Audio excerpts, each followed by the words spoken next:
Langsung ini ya. Monggo Pak, langsung Pak. Ya. Assalamualaikum warahmatullahi wabarakatuh. Waalaikumsalam warahmatullahi Selamat wabarakatuh. siang. Salam sejahtera untuk kita semua. Om Swastiastu, Namo Buddhaya, salam kebajikan. Salam. Yang saya hormati para narasumber, yang saya hormati penanggung jawab kegiatan Pak Hari Purwanto selaku Kasih SFPMP. Yang saya hormati Bapak Ibu guru di lingkungan Kota Tarakan dan teman-teman panitia, teman-teman moderator dan host atau panitia yang LPMP terlibat dalam kegiatan ini. Mari sama-sama kita memanjatkan rasa syukur kehadirat Allah Tuhan Yang Maha Esa bahwa hari ini kita masih diberi karunia untuk silaturahim. Mudah-mudahan syukur kita ini akan menambah nikmat dari Allah Subhanahu wa taala sehingga kita segera diberi kemampuan baru, kesehatan baru dan kebiasaan baru untuk bisa mensikapi virus corona 19 ini. Bapak Ibu yang berbahagia, ada beberapa hal yang ingin kami sampaikan. Saya kira kita semuanya sudah mulai memahami karena kita sudah hidup berdampingan kurang lebih hampir 3 bulan bersama dengan COVID-19 ini. Dan karena itu mari nanti kita sama-sama untuk bisa mensikapi dan menyesuaikan hidup kita bersama dengan COVID-19 agar kita tetap bisa menjaga keseimbangan sehingga nanti bukan berarti aktivitas kita harus terkurangi, tapi bagaimana kita menyesuaikan aktivitas-aktivitas kita itu dengan ciri-ciri dan sifat-sifat COVID-19 ini. Bapak Ibu sekalian, kita sudah paham bahwa Kementerian Pendidikan sudah menetapkan kebijakan ya untuk tahun ajaran baru 2020-2021 akan tetap dimulai pada bulan Juli. Ini artinya bahwa pada bulan Juli nanti kita harus sudah mulai melaksanakan aktivitas pembelajaran meskipun kita masih berada di dalam zona yang tidak memungkinkan aktivitas belajar secara tatap muka. Ya, karena itu nanti kami mohon bantuan Bapak Ibu guru semuanya untuk bisa mensikapi pada awal tahun ajaran baru ini dengan melakukan aktivitas-aktivitas secara daring atau aktivitas-aktivitas jarak jauh, pembelajaran jarak jauh. Nanti tentu saja menyesuaikan dengan keadaan di masing-masing daerah. Tapi kalau untuk Tarakan, saya yakin karena berada di wilayah kota, pasti semuanya bisa terjangkau dengan melaksanakan pembelajaran jarak jauh melalui pendekatan daring. Baik Bapak Ibu, izinkan saya untuk memaparkan beberapa poin terkait dengan kebijakan kementerian.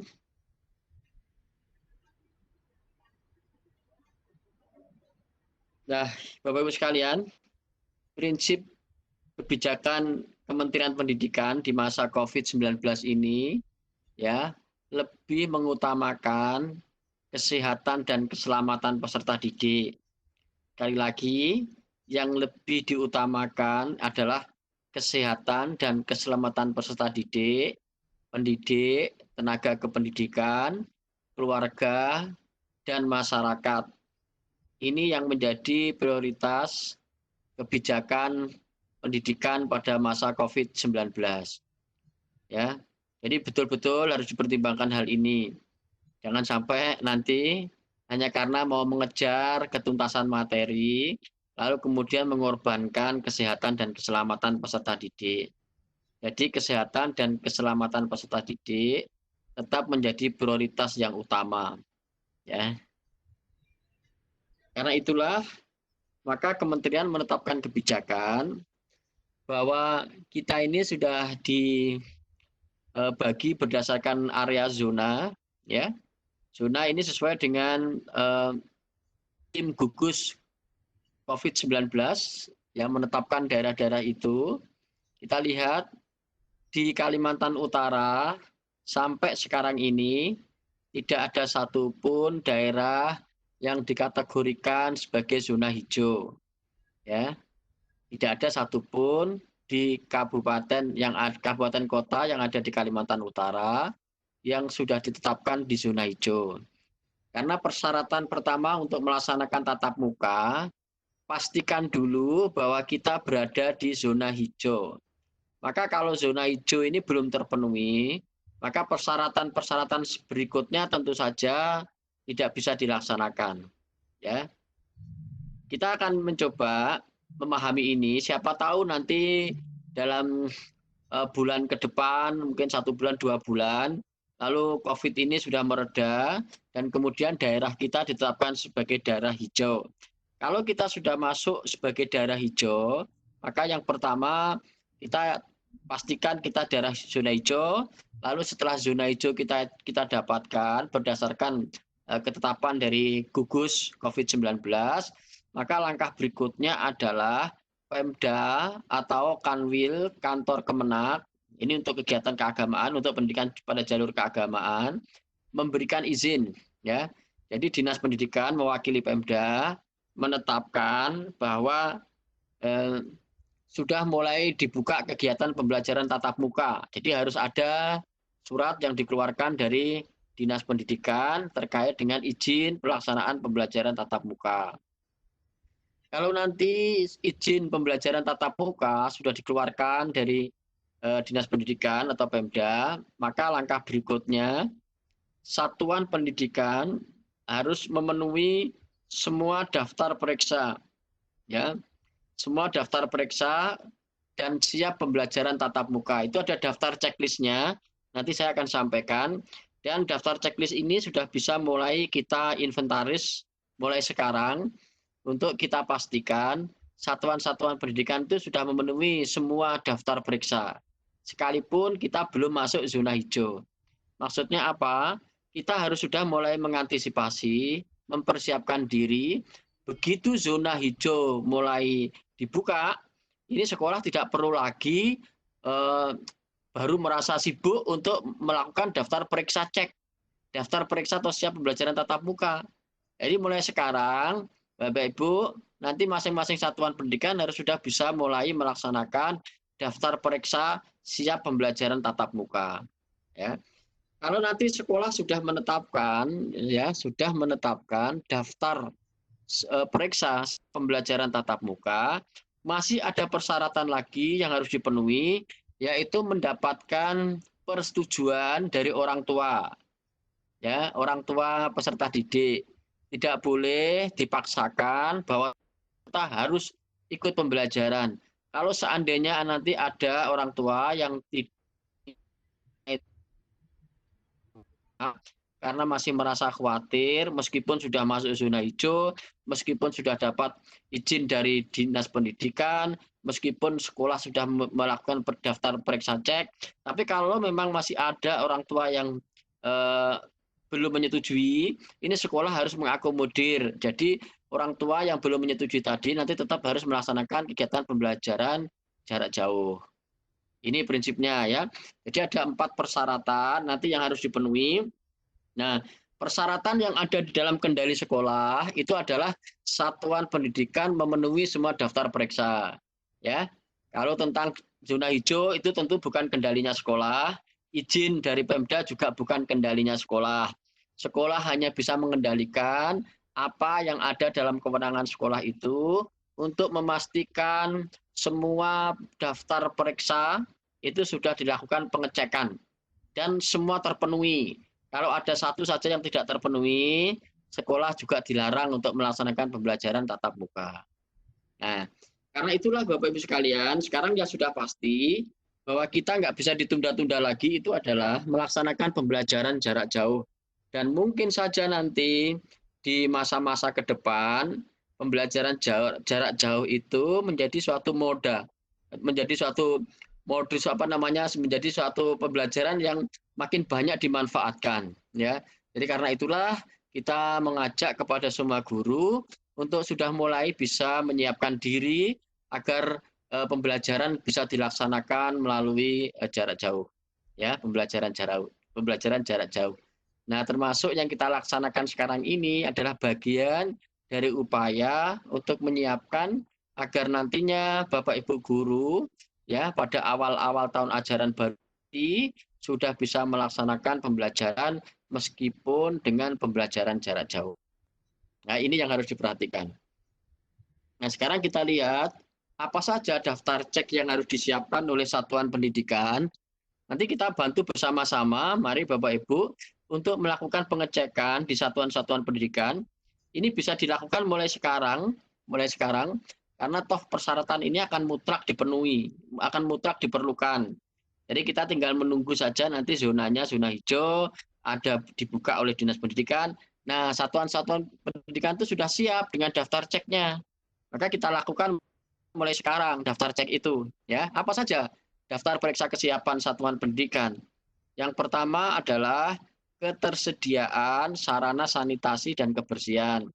Jadi pastikan kepala sekolah dengan semua unsur sekolah untuk bisa memastikan ada toilet bersih.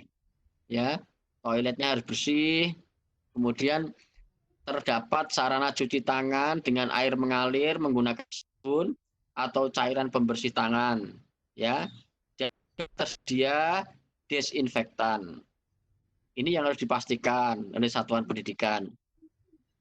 Yang kedua, satuan pendidikan harus bisa memastikan untuk mampu mengakses fasilitas layanan kesehatan.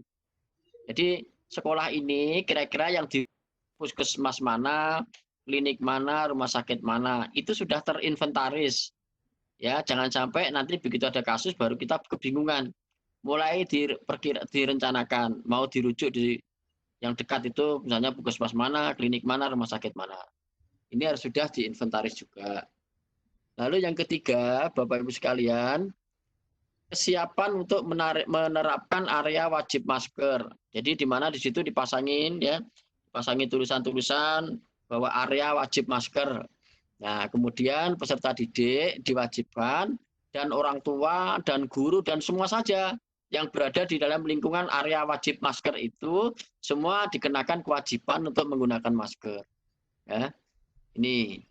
Terus kemudian juga ada masker tembus pandang ya, yang transparan itu, ya, yang kayak mika, kayak plastik itu digunakan untuk peserta didik yang disabilitas tunarungu.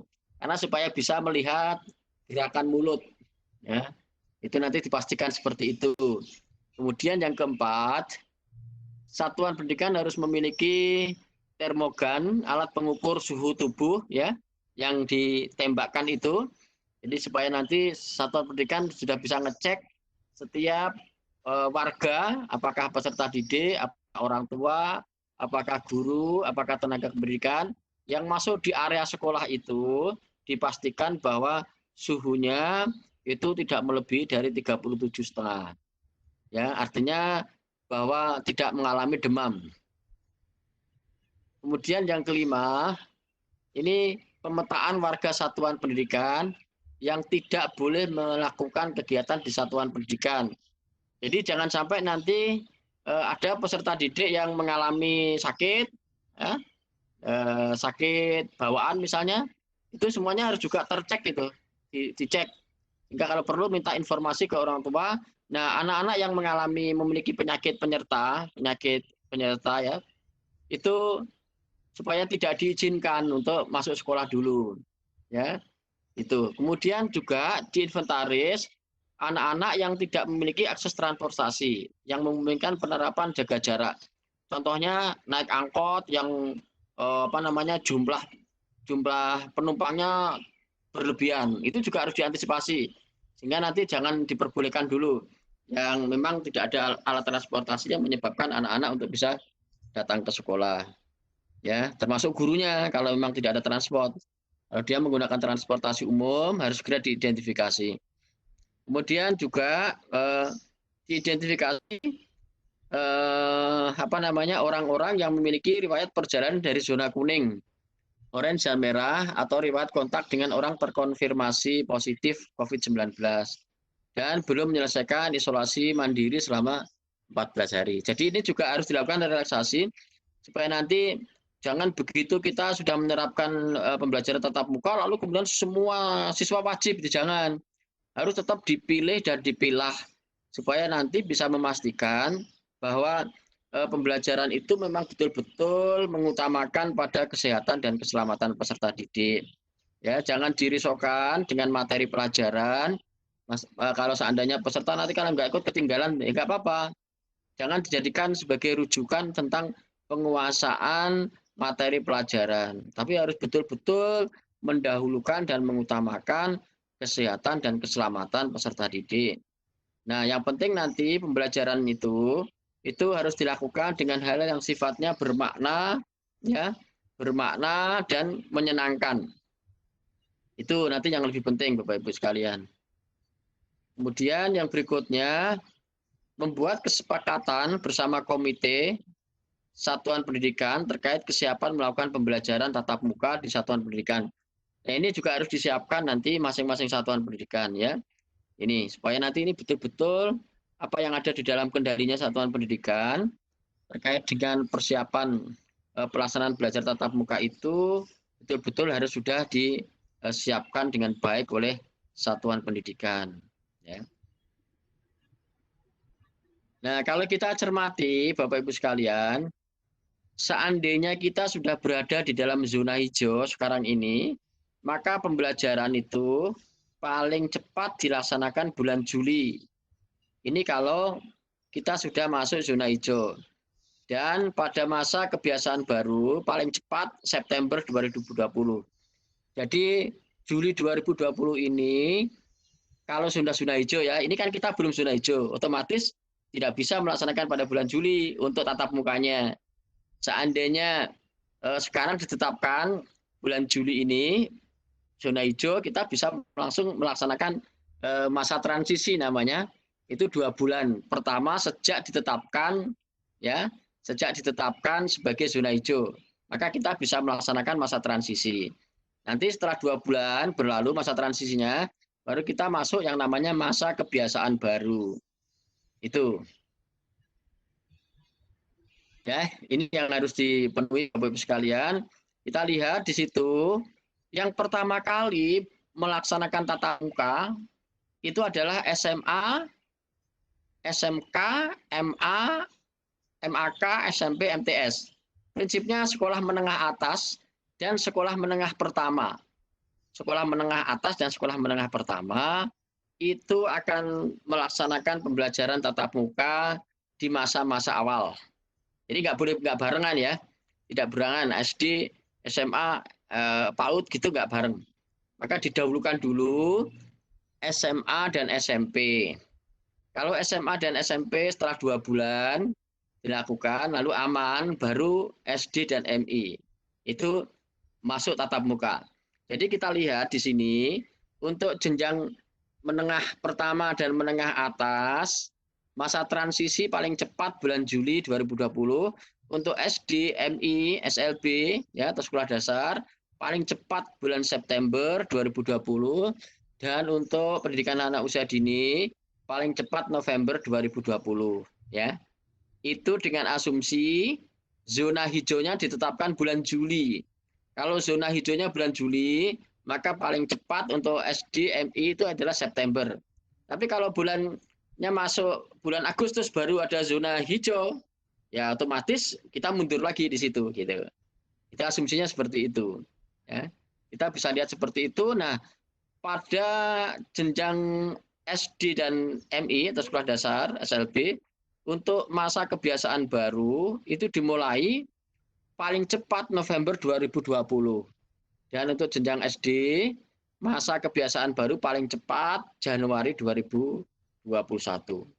Ya.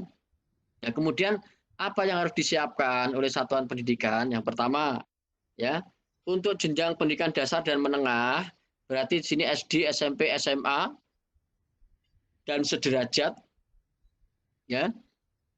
Ini jarak antar siswa di dalam ruangan itu minimal 1,5 meter, ya, sehingga maksimal untuk satu kelas atau satu rombel hanya mampu diisi untuk 18 peserta didik setiap kelasnya. Nah, jadi di sini diasumsikan setiap kelas itu kapasitas ruangannya hanya diperbolehkan untuk 50%. Ini kalau standarnya 36 peserta. Kemudian untuk jenjang SLB jaga jarak minimalnya juga sama 1,5 meter dan maksimal hanya mampu menampung 5 peserta di setiap kelas. Ya. Nah, kemudian untuk jenjang PAUD juga demikian, setiap kelas hanya mampu menampung 5 peserta dengan jarak minimal 3 meter antar peserta. Ini untuk anak-anak usia dini karena memang dia sering suka lari kemana kemari, maka perlu diberikan ruang yang agak lebar. Jaraknya 3 meter. Ini Bapak Ibu sekalian, lalu kemudian tentang pengaturan jumlah hari dan jam belajar itu diserahkan kepada satuan pendidikan, ya. Silakan satuan-satuan pendidikan bisa menentukan, tapi ingat prinsip-prinsip yang di awal tadi harus tetap menjadi perhatian.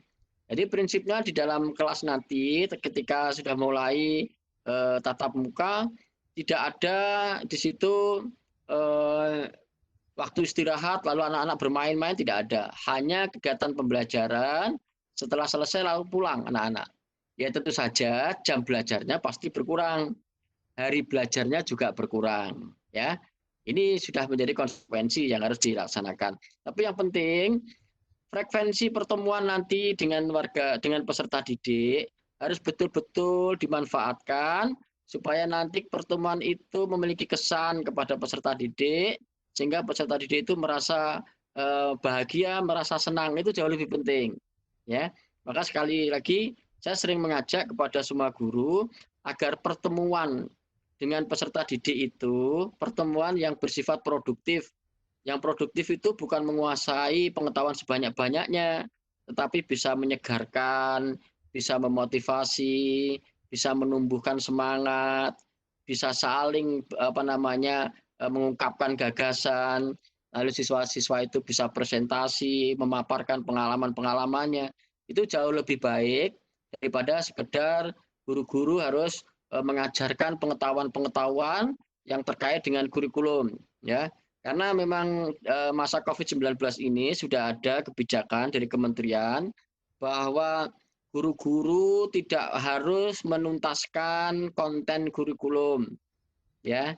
Jadi yang terpenting justru diajak guru-guru bisa mengajarkan hal-hal yang bermakna yang terkait dengan kecakapan hidup, bagaimana anak-anak ini bisa hidup berdampingan dengan virus corona, dia mengerti sifat-sifat virus corona, dia bisa melakukan aktivitas-aktivitas yang bisa mencegah terjadinya penularan, termasuk juga aktivitas-aktivitas yang terkait dengan dirinya sendiri bersama dengan keluarga, apa yang bisa dilakukan untuk membantu keluarga melatih kebiasaan-kebiasaan hidup yang lebih baik.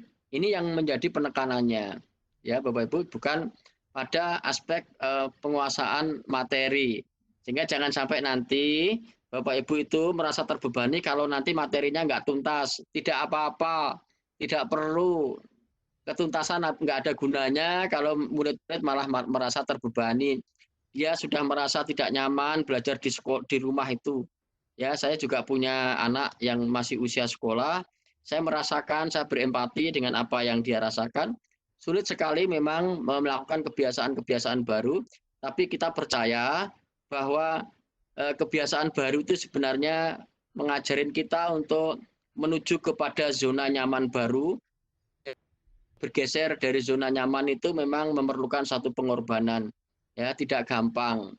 Tidak gampang. Orang yang sudah enak terus menuju ke tempat yang lebih enak, padahal sebenarnya lebih enak.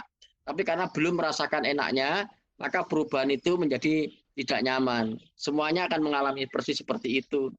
Kalau kita belajar teori gravitasi bumi itu, kita melihat kalau kita mau menuju ke ruang hampa udara, itu gangguannya begitu berat. Setiap kali melempar benda ke atas, maka akan selalu jatuh ke bawah. Itu karena ada gaya gravitasi yang menarik untuk menuju ke zona nyaman yang sudah menjadi kebiasaan. Tapi ketika diteruskan terus sampai kemudian melewati atmosfer, maka di situ tidak ada lagi gravitasi bumi. Nah, disitulah yang disebut dengan zona nyaman baru. Zona nyaman baru memerlukan kebiasaan-kebiasaan baru dan tentu juga memerlukan kekuatan-kekuatan. Kalau tidak ada kekuatan, ya pasti nanti akan kembali lagi ke zona nyaman yang lama. Itu Bapak Ibu sekalian yang terkait dengan masalah kebijakan pembelajaran jarak jauh ya. Nah, kemudian yang berikutnya ini yang harus penting untuk dilakukan, perilaku wajib ya.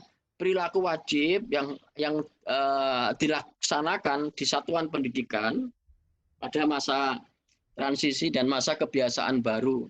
Ya, yang pertama harus memastikan bahwa semuanya menggunakan masker ya, masker kain non medis 3 lapis atau 2 lapis yang di dalamnya diisi tisu ya dengan baik serta diganti setelah digunakan selama 4 jam ya. Nih. Lalu yang kedua, cuci tangan pakai sabun. Ini juga harus menjadi kebiasaan ya, atau hand sanitizer. Kemudian juga menjaga jarak minimal 1,5 meter dan tidak diperbolehkan melakukan kontak fisik. Jadi salaman tidak boleh gitu, berpelukan juga tidak boleh gitu ya. Nah, ini pun kita kalau ngobrol juga nggak boleh dekat-dekat, jaraknya juga harus dilakukan 1,5 meter. Ini. Lalu kemudian pada kondisi medis warga sekolah ya, ini juga harus diperhatikan juga ya.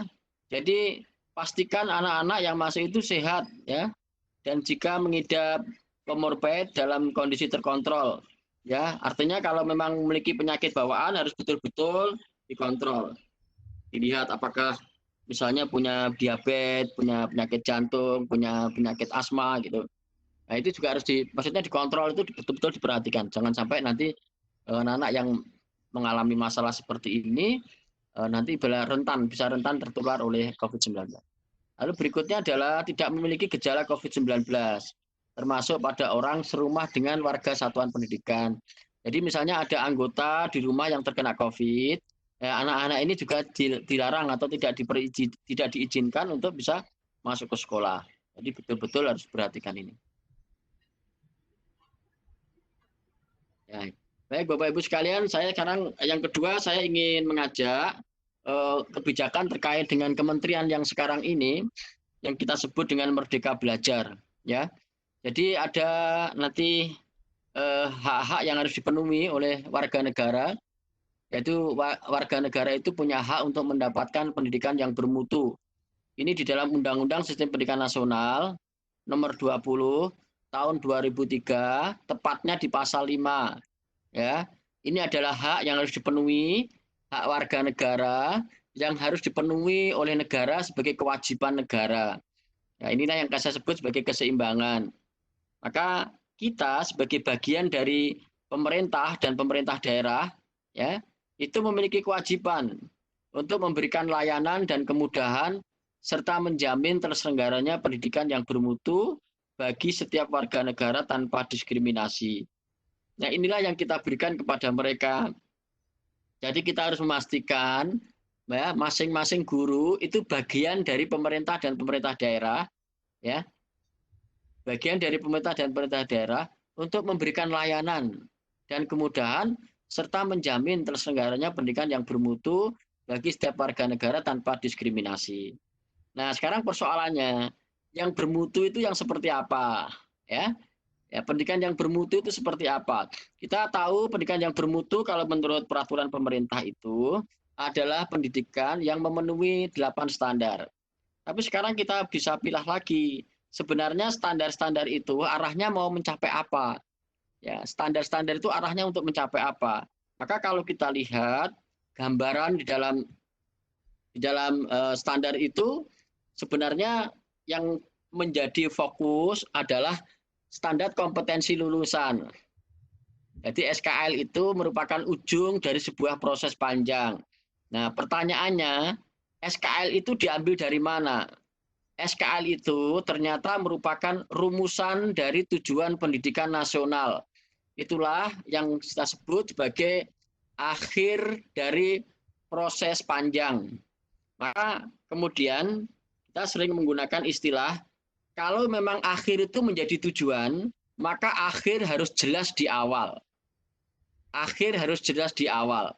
Makanya kemudian kita memiliki suatu prinsip, marilah kita memulai dengan akhir di dalam pikiran. Memulai dengan bayangan akhir di dalam pikiran. Karena itu akhir harus terus tetap terngiang-ngiang, akhir harus tetap terlihat jelas di awal di dalam pikiran kita. Kalau kita tidak bisa melihat akhir sejak awal, maka jangan-jangan kita tidak bisa memastikan apakah awal yang kita buat itu adalah awal untuk menuju akhir atau awal menjauh dari akhir. Nah, karena inilah yang harus kita pastikan. Nah, sebenarnya akhir dari pendidikan nasional itu seperti apa? Akhir pendidikan nasional adalah rumusan dari tujuan pendidikan nasional.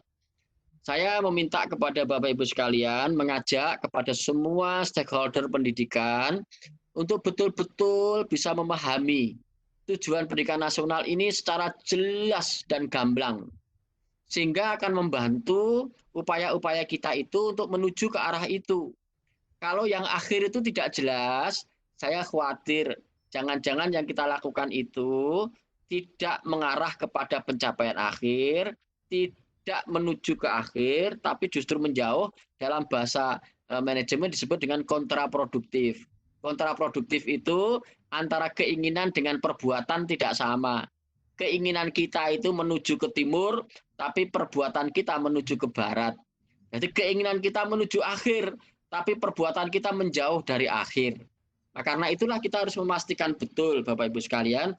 Nah, mari kita simak, kalau memang ada beberapa Bapak Ibu yang belum pernah membaca rumusan dari akhir perjalanan pendidikan ini, tidak apa-apa. Tapi seandainya yang sudah bisa, tolong ini diinternalisasikan di dalam diri kita, bahwa ini akan menjadi rujukan, ya, rujukan menuntun proses kita untuk menuju ke arah akhir tujuan pendidikan nasional itu.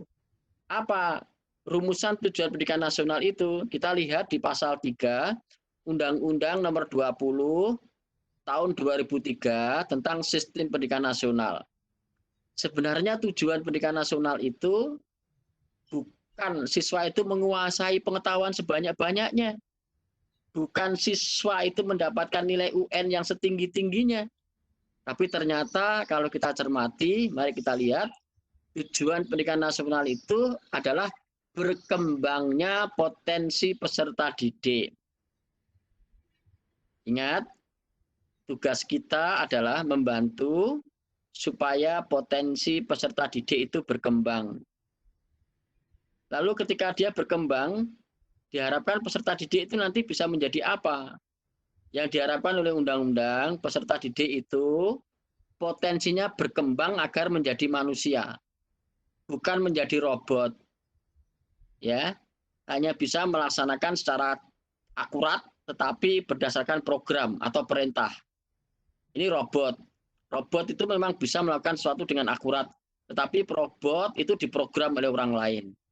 Ya, bahkan robot melakukan sesuatu tidak pernah menyadari mengapa dia berbuat sesuatu, dia tidak tahu. Tapi kita ingin menjadikan anak-anak kita itu adalah manusia. Jadi potensinya berkembang akan menjadi manusia, manusia dengan unsur kemanusiaannya. Karena itu manusia yang beriman dan bertakwa kepada Tuhan Yang Maha Esa, karena manusia itu adalah memiliki unsur spiritual. Nah, spiritual inilah yang menunjukkan bahwa dia manusia yang beriman dan bertakwa kepada Tuhan Yang Maha Esa. Selain itu, manusia itu juga memiliki dimensi sosial, ya. Karena itu dia bisa memiliki sifat akhlak mulia. Akhlak mulia yang bisa hidup bersama orang lain. Ini akhlak mulia. Lalu dia juga memiliki unsur fisik. Memiliki unsur fisik, maka kita buat supaya anak-anak itu fisiknya sehat. Ya, dia juga memiliki unsur mental. Ya, mental itu kemampuan berpikir, maka dia juga bisa berilmu, ya cakap, ya kreatif gitu, ya mandiri gitu. Ya, Ini adalah bagian-bagian dari unsur-unsur mental. Lalu dia juga punya unsur-unsur emosional. Maka di situ ada kemandirian, ya. Nanti ada istilah yang dipakai di dalam kehidupan kita itu, ternyata pertama kita itu hidup dalam ketergantungan. Setelah ketergantungan nanti kemandirian. Setelah kemandirian namanya kesaling tergantungan. Jadi kesaling tergantungan itu hanya bisa dilakukan oleh orang-orang yang mandiri. Kalau dia belum mandiri, dia tidak bisa bekerja dengan orang lain. Ya, kesaling tergantungan itu adalah saling membutuhkan, saling memerlukan, dan itu hanya dilakukan oleh orang yang mandiri. Ya, hanya bisa dilakukan oleh orang yang mandiri. Jadi orang itu mandiri, punya kemampuan sendiri-sendiri, lalu dia merasa ingin melipat gandakan kemampuannya dengan cara bekerja sama. Ya. Jadi kesaling tergantungan itu sebenarnya adalah proses kerjasama, saling memerlukan. Nah, kemudian kita juga menginginkan supaya anak-anak itu hidup dalam berdampingan bersama orang lain sebagai bagian dari warga negara. Ini yang namanya civil effect-nya. Civil effect-nya itu ya sebagai masyarakat yang memiliki kehidupan berwarga negara, maka dia menyadari betul ya, dia harus menjadi warga negara yang demokratis dan bertanggung jawab. Apa maknanya demokratis itu? Adalah kesediaan untuk hidup dalam keanekaragaman. Kesediaan untuk bisa selaras atau harmoni hidup berdampingan dengan orang-orang lain yang berbeda. Itu adalah demokratis. Ya, sebab kalau kita tidak memiliki demokratis, maka hidup ini akan terasa bermusuhan terus karena kita hidup dalam keanekaragaman. Bahkan kita hidup dalam keseragaman pun tidak ada jaminan bahwa kita sama plek dengan orang lain, ya. Yang apakah itu homogen dalam suku, homogen dalam agama, itu tetap saja memiliki perbedaan-perbedaan. Karena itu perbedaan itu adalah keniscayaan yang tidak bisa dihindari. Yang diperlukan adalah bagaimana kita mensikapi perbedaan itu sebagai sebuah keindahan dan kedamaian dalam hidup yang harmoni. Inilah yang kita maknai sebagai demokratis. Lalu yang terakhir, kita juga ingin melatih anak-anak itu bertanggung jawab. Ya, apa sebenarnya makna bertanggung jawab itu? Yang dimaksud dengan tanggung jawab itu adalah responsibility, dari dua kata responsibility, kemampuan untuk memilih respon. Ya, yang kita pilih itu responnya. Konsekuensi itu mengikuti respon kita. Kita tidak bisa memilih konsekuensi, kita hanya bisa memilih respon. Makanya kemudian tindakan kita kepada seorang lain itu adalah respon kita terhadap stimulasi orang lain. Ya. Maka ketika kita berbuat sesuatu, pikirkanlah semua yang kita lakukan itu memiliki konsekuensi. Memiliki konsekuensi, ya. Nah, orang-orang yang bertanggung jawab, dia akan mampu memilih tindakan itu dia siap menerima konsekuensinya. Nah, ini yang dinamakan tanggung jawab, responsibility, kemampuan untuk memilih respon. Ya. Nah, kadang-kadang kita merasa tidak bertanggung jawab atas respon kita karena seolah-olah respon kita itu karena stimulasi orang lain. Jadi kemudian kita selalu menyalahkan orang lain. Padahal tidak. Ya, orang lain itu boleh menstimulasi apa saja, tetapi kita tidak harus merespon tindakan kita persis seperti stimulasinya orang lain. Tapi kita akan memilih respon kita sesuai dengan kesadaran kita, bukan karena stimulasi orang lain. Maka kemudian ada istilah yang harusnya kita kritisi atau kita koreksi. Ada istilah yang mengatakan kamu jual saya borong. Nah, itu istilah-istilah yang sebenarnya tidak tepat. Ada istilah lagi, kalau kamu jahat, saya bisa lebih jahat lagi. Itu juga tidak bagus. Padahal sebenarnya kan begini, kalau kamu baik dengan saya baik dengan Anda, tapi kalau Anda jahat dengan saya akan tetap baik dengan Anda, karena saya tidak akan mengizinkan tindakan saya untuk berbuat jahat kepada orang lain. Karena kejahatan saya itu adalah bagian dari tanggung jawab saya. Maka saya tidak mengizinkan saya melakukan hal-hal yang membuat tidak baik. Karena ketidakbaikan itu adalah konsekuensi yang harus saya terima. Maka saya tidak akan melakukan hal yang mengakibatkan ketidakbaikan. Nah, ini yang harus diajarkan di dalam satuan-satuan pendidikan kita supaya nanti betul-betul bahwa anak-anak itu memiliki inisiatif mengambil tanggung jawab atas suatu tindakan yang dia lakukan. Dan dia harus betul-betul menyadari. Lalu kemudian kita dorong supaya anak-anak itu belajar untuk bisa mengambil resiko atau mengambil konsekuensi atas tindakan yang dia lakukan. Inilah yang kita katakan memberikan hukuman kepada peserta didik itu sebenarnya adalah bagian dari upaya melatih supaya anak-anak itu mengambil tanggung jawab atas apa yang dia lakukan. Tapi pastikan Bapak Ibu sekalian, ketika Bapak Ibu menghukum anak-anak itu, jangan terkesan bahwa hukuman itu dari gurunya. Tapi katakan kepada mereka, hukuman itu adalah konsekuensi dari perbuatan Anda. Jadi sebenarnya Bapak Ibu itu hanya ingin membantu supaya anak-anak mengambil tanggung jawab atas perbuatan yang dia lakukan. Tentu saja ketika menghukum itu sebenarnya hanya mau melatih, nak, belajarlah bertanggung jawab. Jadi kamu harus mau menerima konsekuensi atas apa yang sudah kamu lakukan. Karena kamu tidak pernah masuk, maka kamu harus mau menerima hukuman. Siapa yang menghukum kamu? Bukan gurunya. Kamu dihukum oleh perbuatanmu sendiri. Jadi jangan sampai nanti guru itu menunjukkan menghukum itu dengan kebencian. Seolah-olah terkesan bahwa gurunya yang menghukum. Padahal sesungguhnya tugas kita hanya mau mengajari anak-anak untuk belajar tanggung jawab. Karena itu pada saat menghukum itu sebenarnya gurunya bisa sambil tersenyum, sambil mengajak, ayo nak, belajarlah kamu bertanggung jawab. Disinilah sebenarnya yang mau dikatakan oleh Pak Menteri, ini semua rumusan yang tadi saya sampaikan, itu disebut sebagai pembelajar Pancasila. Jadi kalau kita ingin menginternalisasikan nilai-nilai Pancasila itu, penuhi dari rumusan tujuan pendidikan nasional ini supaya betul-betul nanti anak-anak menjadi pembelajar Pancasila. Ya, dia betul-betul memiliki pemahaman terhadap ketuhanan yang Maha Esa. Dia menjadi manusia yang berkeadilan, kemanusiaan yang adil dan beradab. Beradab itu dalam arti ya berakhlak mulia. Ya, dia yang bisa melakukan persatuan Indonesia dalam keanekaragaman tadi. Dia juga bisa melaksanakan kerakyatan yang dipimpin oleh hikmat kebijaksanaan dalam permusyawaratan perwakilan. Dan yang kelima adalah keadilan sosial bagi seluruh rakyat Indonesia. Jadi siapa saja dia harus mengambil konsekuensi atas tanggung jawab itu. Itu yang disebut dengan keadilan. Nah, disinilah yang diminta oleh Pak Menteri, Bapak Ibu sekalian, untuk terus dibudayakan dan dikembangkan di dalam proses belajar mengajar kita. Ya, jangan sampai gurunya itu hanya disibukkan dengan menghabiskan bahan pelajaran, ya, bukunya lalu dihabiskan, dituntaskan. Tidak, itu buku-buku itu hanya menjadi media untuk mengembangkan potensi peserta didik. Jangan sampai nanti buku-buku itu justru melemahkan potensi peserta didik. Karena yang lebih penting itu potensinya, potensi peserta didik, bukan materinya. Ya, saya bisa mengerti Bapak Ibu, ketika Bapak Ibu itu mengajarnya kemudian berfokus kepada konten materi, lalu selalu fokus, nanti tidak selesai materinya bagaimana, maka kemudian dia nggak mau ketinggalan waktu, maka dia putuskan pokoknya ini jalan terus meskipun siswanya nggak mampu ditinggal. Yang penting gurunya sudah menghabiskan materi pelajaran.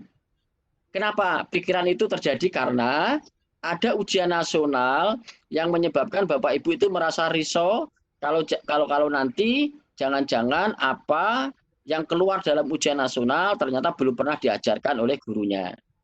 Ya, kekhawatiran itulah yang kemudian menyebabkan guru berpikir seluas-luasnya untuk memberikan materi pelajaran karena gurunya tidak bisa memprediksi mana ujian yang akan keluar. Daripada kita salah-salah, kasihkan aja semuanya.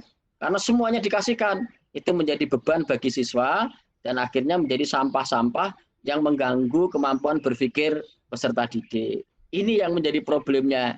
Nah, karena disitulah kemudian potensi peserta didik menjadi tidak berkembang. Ya, itu yang menjadi masalah. Karena itu nanti sejak diputuskan tidak ada ujian nasional, seharusnya Bapak Ibu lebih merdeka, lebih punya kemampuan untuk mengontrol dan mengendalikan pembelajaran, bahwa tugas kita adalah mengoptimalkan berkembangnya potensi peserta didik. Jadi nanti sudah nggak ada ujian nasional, Bapak Ibu nggak usah risau ya. Malah saya berharap di awal-awal tahun ajaran baru nggak usah ngomong pelajaran, tidak usah ngomong pelajaran. Iya memang betul, yang diutamakan itu bukan pelajaran, tapi melatih kemampuan berpikir peserta didik. Kalau nanti dia sudah merasa terbiasa berpikir konstruktif, dia merasa senang dan menikmati belajar, kita lihat hasilnya. Anak-anak jauh menguasai lebih banyak dari apa yang kita harapkan. Ya, lebih banyak yang dari apa yang kita harapkan. Karena dia punya kemampuan yang luar biasa. Ini yang mau saya katakan bahwa sebenarnya Tuhan Yang Maha Esa, Allah Subhanahu wa taala itu sudah menganugerahkan potensi yang luar biasa kepada peserta didik. Nah, anugerah ini jangan disia-siakan. Anugerah ini jangan diabaikan. Tanda kita mensyukurinya, mari karunia itu kita kembangkan yang lebih besar lagi, yang lebih berfungsi lagi, ya, supaya nanti karunia Tuhan itu bisa menjadi lebih besar dan lebih kuat. Ini tugas kita seperti itu, mengembangkan. Ya, kita tahu bahwa sejak dilahirkan anak itu telah memiliki potensi 1 triliun neuron. Ya, 1 triliun neuron itu terdiri dari 100 miliar neuron aktif dan 900 miliar neuron pasif. Nah, tiap-tiap neuron aktif itu, ya, dia kalau mendapatkan stimulasi yang tepat akan berkembang mencapai 20.000 sinap atau jaringan sel otak. Ini luar biasa. Dan Allah ketika menganugerahkan ini, Allah tidak pernah membeda-bedakan. Dia dengan sifat Maha Rahman dan Maha Rahimnya, sifat dengan Maha penuh kasih sayang, ya, sifat yang penuh kasih yang tidak pernah pilih kasih, ini dianugerahkan oleh Tuhan tidak pernah membeda-bedakan apakah dia agamanya apa, dia sukunya apa, dia itu kebangsaannya apa, dia adatnya apa. Allah tidak pernah membeda-bedakan. Jadi setiap anak yang dilahirkan sudah diberi potensi oleh Tuhan Yang Maha Esa sebanyak 100 miliar kali 20.000. Ini potensinya ya. 1 triliun tadi itu terdiri dari 100 miliar dan 900 miliar yang pasif. Ya. Yang pasif itu kalau dia mati, dia tumbuh lagi, mati, tumbuh lagi, tetap. Tetapi yang aktif, dia kalau mendapatkan stimulasi langsung dia bisa berkembang. Nah, karena itu kita syukuri. Kita harus mensyukurinya dengan memanfaatkan dan menggunakan anugerah Tuhan ini secara maksimal. Ya, ini yang penting. Coba kita lihat di sini, Bapak Ibu sekalian. Ini saya mau mengajak supaya betul-betul nanti perlakuan Bapak Ibu itu di satuan-satuan pendidikan itu adalah untuk mengembangkan, bukan melemahkan. Mengapa saya begitu serius tentang masalah ini? Karena ternyata anak-anak kita itu yang harusnya menjadi luar biasa, itu menjadi biasa-biasa saja karena telah dirusak oleh orang dewasa. Orang dewasa lah yang merusak potensi itu. Siapa orang dewasa itu? Yang jelas bukan anak. Ya, orang dewasa itu bisa orang tua, orang tuanya sendiri, bisa masyarakat, bisa juga gurunya. Ya, yang jelas bukan anak-anak tapi orang dewasa. Karena itu anak-anak itu adalah korban.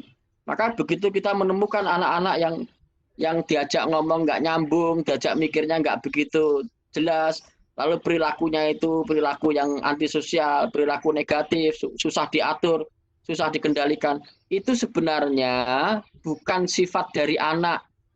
Itu adalah pengaruh-pengaruh yang diberikan kepada anak, maka anak kita sebut sebagai korban.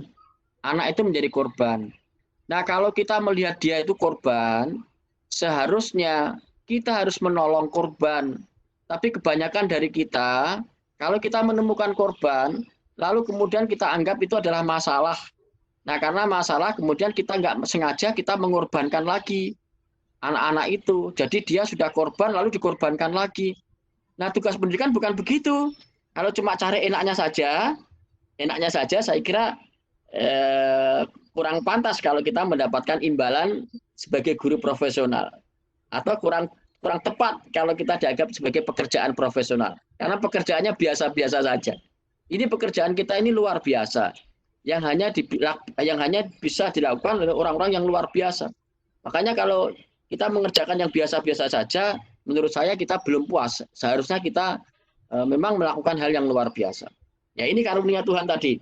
Ya, jadi kalau ada melihat masalah-masalah kepada anak-anak, saya mengajak kepada Bapak Ibu guru sekalian untuk melihat dari perspektif korban.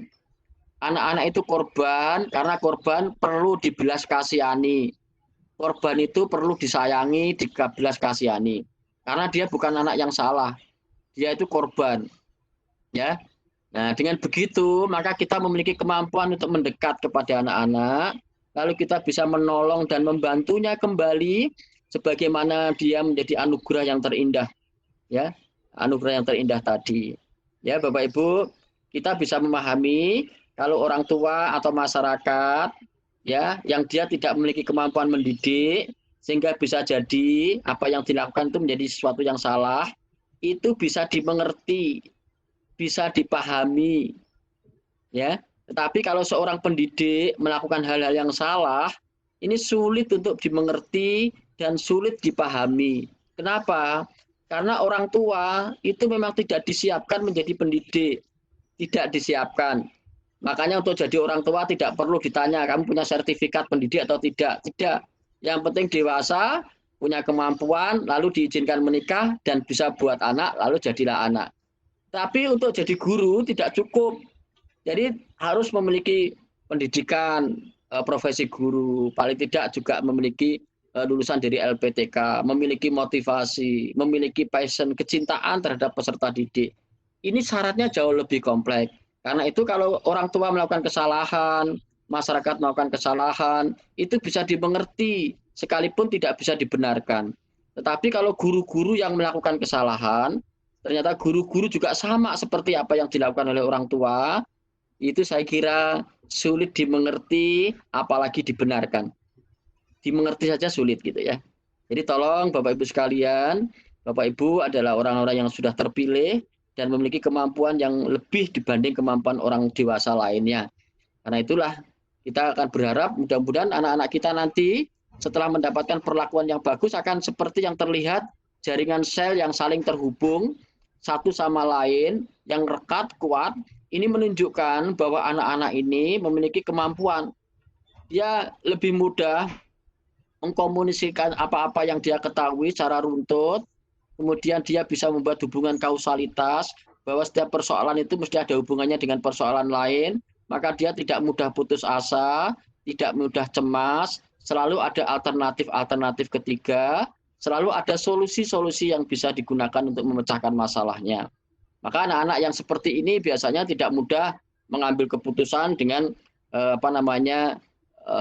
perilaku-perilaku misalnya mutung, lalu kemudian marah, ya, lalu kemudian putus asa, ya, seperti misalnya bunuh diri, macam-macam, terus melarikan diri pada hal yang negatif, narkoba.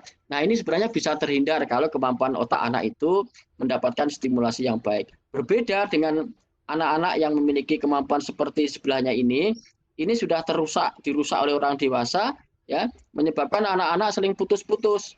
Nah, ini biasanya kita mengenal istilah PA itu. PA itu ternyata pendek akal. Ini akalnya pendek-pendek. Dia kalau menyelesaikan masalah, dia mudah putus asa, mudah mengambil jalan pintas, ya, mudah marah, mudah ngamuk, begitu. Ini sebenarnya adalah sifat kekanak-kanakan, ya.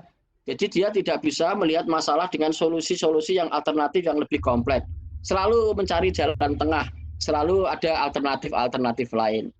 Jadi orang-orang yang memiliki kemampuan seperti yang di sini yang terusak itu nanti akan menyebabkan anak-anak yang mudah putus asa, mudah mengambil jalan pintas, dan kemudian mudah melarikan diri terhadap masalah-masalah itu dengan narkoba dan lain-lain. Ya, jadi tolong Bapak Ibu bantulah supaya anak-anak itu memiliki kemampuan sebagaimana yang dianugerahkan oleh Allah Tuhan Yang Maha Esa. Ini. Nah, kemudian yang berikutnya saya ingin sampaikan Bapak Ibu sekalian, ini terutama untuk Bapak Ibu guru, ya. Untuk Bapak Ibu guru harus bisa mengenali betul bahwa Bapak Ibu guru itu bekerja berurusan dengan otak.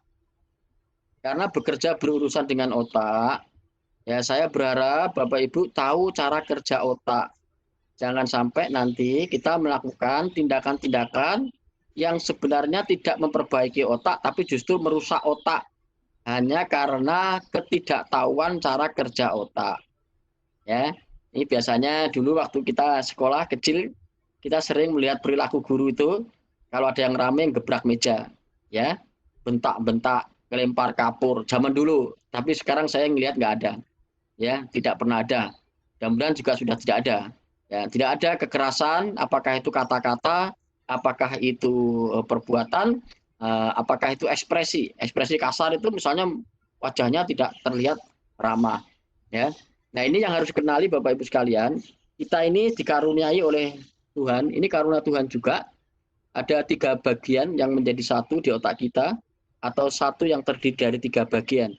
Maka kita sering mengenal 3 in 1. Mari kita lihat Bapak Ibu sekalian. Yang pertama, ini kita mengenali di dalam otak kita itu ada namanya batang otak, ya. Batang otak atau dikenal juga inti hitam atau cairan hitam, ya. Dan kemudian sifatnya di situ adalah bertahan. Ini beberapa pakar juga menyebutnya dengan otak reptil. Saya tidak tahu mengapa disebut dengan otak reptil. Apakah sifatnya itu seperti reptil, ya? Maka di dalam batang otak ini dia dikenal sebagai fight atau flight. Kalau tidak melawan, melarikan diri. Ya. Jadi kalau dia merasa punya kemampuan, dia melawan. Contohnya apa? Mendebat, membantah. Ya. Mendebat, membantah, lalu kemudian defend, mempertahankan diri. Gitu. Lalu flight, itu melarikan diri. Ya. Melarikan diri. Melarikan diri bukan fisiknya lari, tidak. Dia mengabaikan, cuek, tidak mau mendengar. Kalau mendengar dia nggak memperhatikan, gitu. Nah, ini ciri-ciri batang otaknya aktif, batang otak hitamnya itu aktif. Dan ini dalam pendidikan dia menjadi tidak kondusif, ya, tidak diperlukan situasi seperti ini. Maka guru-guru harus bisa merebut keadaan siswa-siswa supaya dia bisa lebih fokus dengan cara apa? Menidurkan batang otak. Menidurkan batang otak itu supaya batang otaknya tidak terlalu reaktif. Maka guru-guru di awal-awal tahun ajaran baru dia harus menunjukkan kepada anak-anak itu sebagai bagian dari yang memihak anak-anak. Tunjukkan ekspresi wajahnya yang berseri-seri, lalu sambut anak-anak itu dengan senyum, sambut dengan kata-kata pujian, katakan kepada mereka anak-anak yang hebat, anak-anak yang luar biasa, anak-anak yang punya masa depan, kalian telah memilih sekolah dengan tepat. Sekolah ini adalah sekolah yang menghargai kalian untuk menjadi anak-anak yang hebat. Sekolah yang mengutamakan manusia daripada mata pelajaran. Jadi katakan betul sanjungan-sanjungan itu, lalu ekspresi wajah Bapak Ibu yang damai dan penuh kasih sayang, ini akan membuat kesan yang pertama pada peserta didik. Maka pada saat kesan itu, kekhawatirannya, kecurigaannya, itu akan lama-lama jadi hilang. Tapi kalau gurunya itu serem, masuk nggak ngomong apa, langsung buka halaman sekian, baca pelajaran ini, kalian harus semuanya, harus lulus semuanya, pokoknya semuanya dibuat kecemasan, maka murid-murid akan curiga. Dia akan menanyakan guru kita ini galak apa sabar. Guru kita ini mengkhawatirkan kita. Jadi perasaan-perasaan itulah yang kemudian menyebabkan anak-anak tidak memiliki kesediaan untuk diajar. Ya, jadi tolong betul-betul di awal tahun ajaran baru, saya berpesan, tahun ajaran baru ini kita buat untuk menjadi kesan pertama yang begitu menggoda. Setelah itu terserah Anda, gitu. Masa kalah sama iklan. Jadi kita pastikan betul, pokoknya di awal tahun ajaran baru kita tunjukkan bahwa kita betul-betul berada di pihak anak-anak. Tidak perlu kita mengajarkan pengetahuan-pengetahuan. Nanti dulu, belakangan saja. Yang penting membangun jembatan autentik yang menghubungkan antara perasaan siswa dengan perasaan gurunya. Dan dia harus merasakan betul bahwa kehadiran gurunya itu menjadi sumber bantuan bagi mereka. Bukan sumber ancaman, tapi sumber bantuan. Jadi betul-betul nanti inilah yang kita harapkan nanti menjadi pembelajar Pancasila. Saya lihat praktek-praktek pendidikan yang seperti ini ternyata luar biasa hasilnya. Berbeda dengan guru-guru yang mentargetkan penguasaan konten materi, tapi ternyata justru tidak menghasilkan anak-anak yang cerdas. Ya, jadi anak-anak harus didorong seperti itu. Ini yang terkait dengan batang otak. Kemudian yang kedua, kita juga mengenal ada namanya cairan merah atau lapisan merah yang dikenal dengan limbik. Limbik ini adalah pusat emosi. Jadi Bapak Ibu harus tahu betul bahwa dalam otak anak itu ada otak yang menjadi bagian dari pusat emosi. Dan ini sangat berpengaruh karena otak merah ini, cairan merah ini bisa menstimulasi cara kerja otak korteks kita, ya. Yang itu justru yang bisa memperkuat kemampuan siswa untuk menalar, kemampuan siswa untuk mengorganisir, kemampuan siswa untuk mempresentasikan, kemampuan siswa memecahkan masalah. Itu ternyata ada kaitannya dengan sistem limbik, otak limbik ini, ya. Ini dikenal sebagai tempat rasa sayang. Jadi kalau anak-anak itu diterima, dicintai, ya, disanjung, itu adalah bagian dari sifat-sifat untuk menstimulasi sistem kerja limbik, ya, membuat hubungan, ya, membuat hubungan yang positif. Kalau ketemu anak-anak sentuh dengan sentuhan yang penuh kasih sayang, tatapan yang penuh support, penuh dukungan gitu loh. Bukan celaan, bukan dibullying gitu ya. Jadi anak-anak harus betul-betul diperlakukan sebagaimana dia membutuhkan kehadiran sosok seorang guru yang mendukung dan memberdaya. Ini yang harus dilakukan. Jadi kalau anak-anak itu merasa senang, merasa disetujui, dan adanya hubungan, ini akan membuat sistem limbiknya bekerja secara maksimal. Ya, ini tolong Bapak Ibu guru betul-betul lakukan hal ini, ya.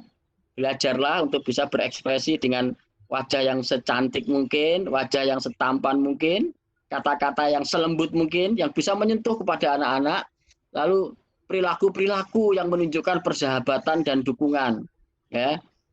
Misalnya jempol tangan, misalnya tepuk tangan, ya, itu juga merupakan bentuk ekspresi yang menunjukkan penghargaan kita kepada mereka. Ya. Ini kita lihat yang ketiga, Bapak Ibu, ini adalah namanya korteks. Korteks itu sering dikenal dengan topi sekolah atau bagian kerja sekolah, ya. Ya, dia dikenal dengan topi, dalam istilah lain dikenal sebagai topi sekolah itu karena hampir semua aktivitas sekolah ini memerlukan kemampuan korteks ini. Tapi ingat, korteks ini ternyata tidak bisa bekerja maksimal kalau dia tidak distimulasi dengan sistem limbik yang baik. Ya.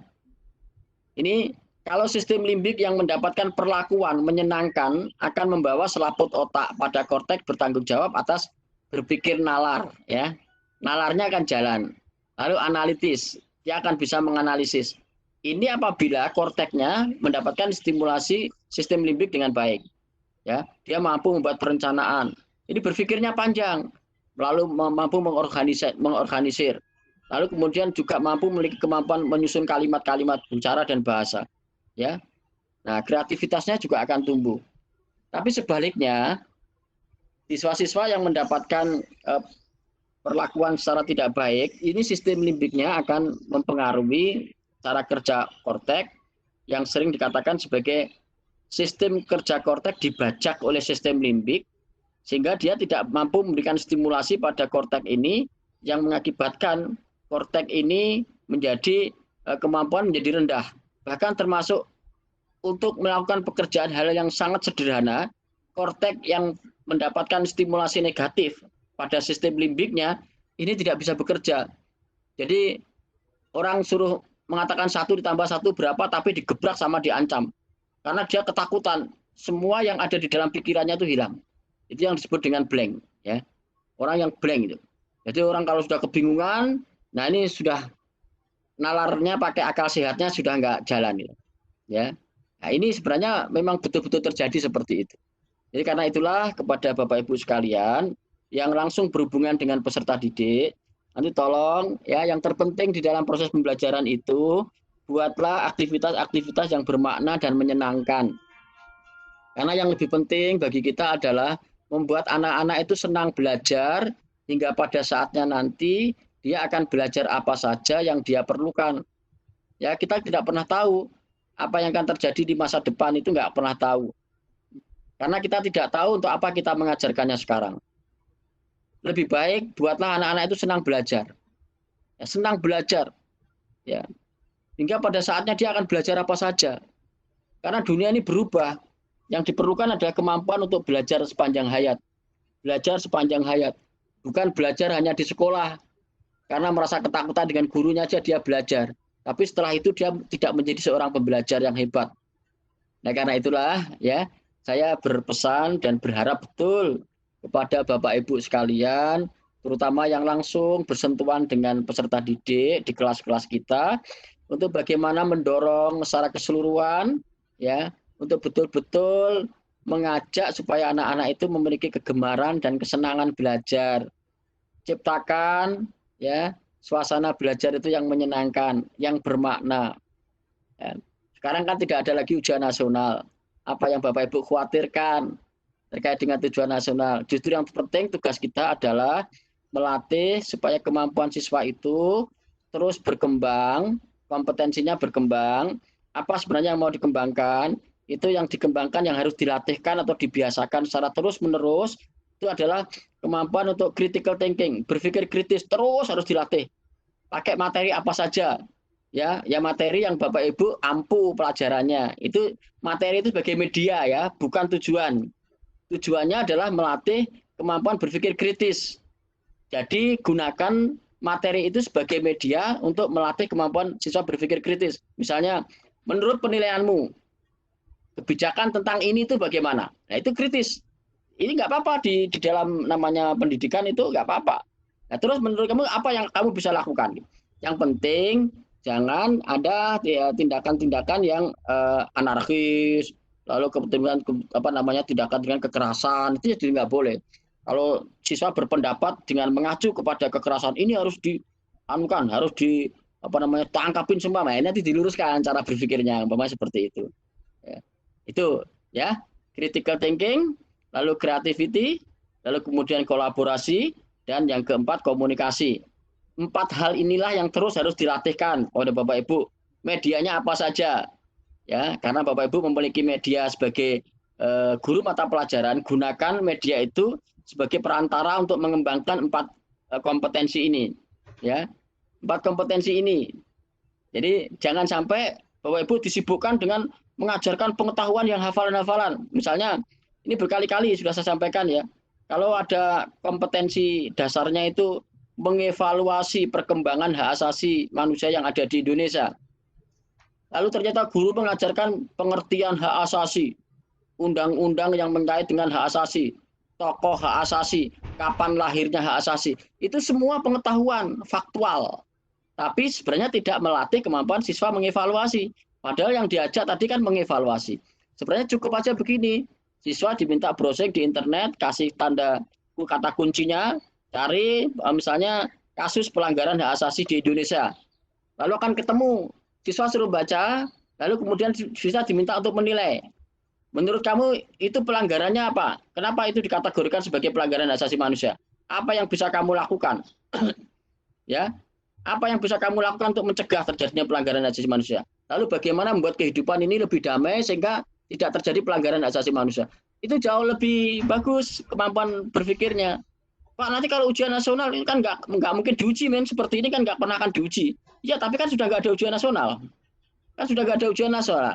Yang diutamakan adalah melatih kemampuan berpikir supaya nanti forsisnya tadi betul-betul dilakukan. Sehingga nanti anak diminta presentasikan bagaimana dia bersikap terhadap temannya, ya, ketika menanggapi pendapatnya temannya, ekspresi wajahnya, lalu menyusun kata-kata yang tidak menyentuh atau tidak menyakiti hati orang lain. Ini juga bagian dari yang harus dikembangkan di dalam forsis tadi itu. Jadi semuanya bisa dilakukan. Nah, guru harus melatih itu. Itu yang utama di dalam mengembangkan potensi peserta didik, daripada Bapak Ibu hanya untuk mengajarkan pengetahuan terus lalu menghabiskan. Nah, nanti ketika anak-anak itu mulai belajar, dia akan mampu mengkomunikasikan sesuatu itu setelah dia mengumpulkan fakta-fakta. Jadi mengumpulkan fakta itu dari bagian proses. Nah, dia tidak akan bisa mengkategorikan ini pelanggaran atau tidak kalau dia tidak tahu definisi pelanggaran hak asasi manusia. Tapi itu nggak perlu diajarkan, biar siswa yang mencari sendiri. Nah, yang diajak adalah siswa untuk berpendapat, ya, berpendapat, mengevaluasi. Banyak lagi, banyak semua pelajaran apa saja bisa dilakukan. Ya, yang penting adalah membiasakan kemampuan forsis tadi itu. Setiap hari usahakan anak-anak itu presentasi setiap hari. Karena di presentasi itulah sebenarnya yang akan bisa melahirkan gagasan-gagasan atau pikiran-pikiran.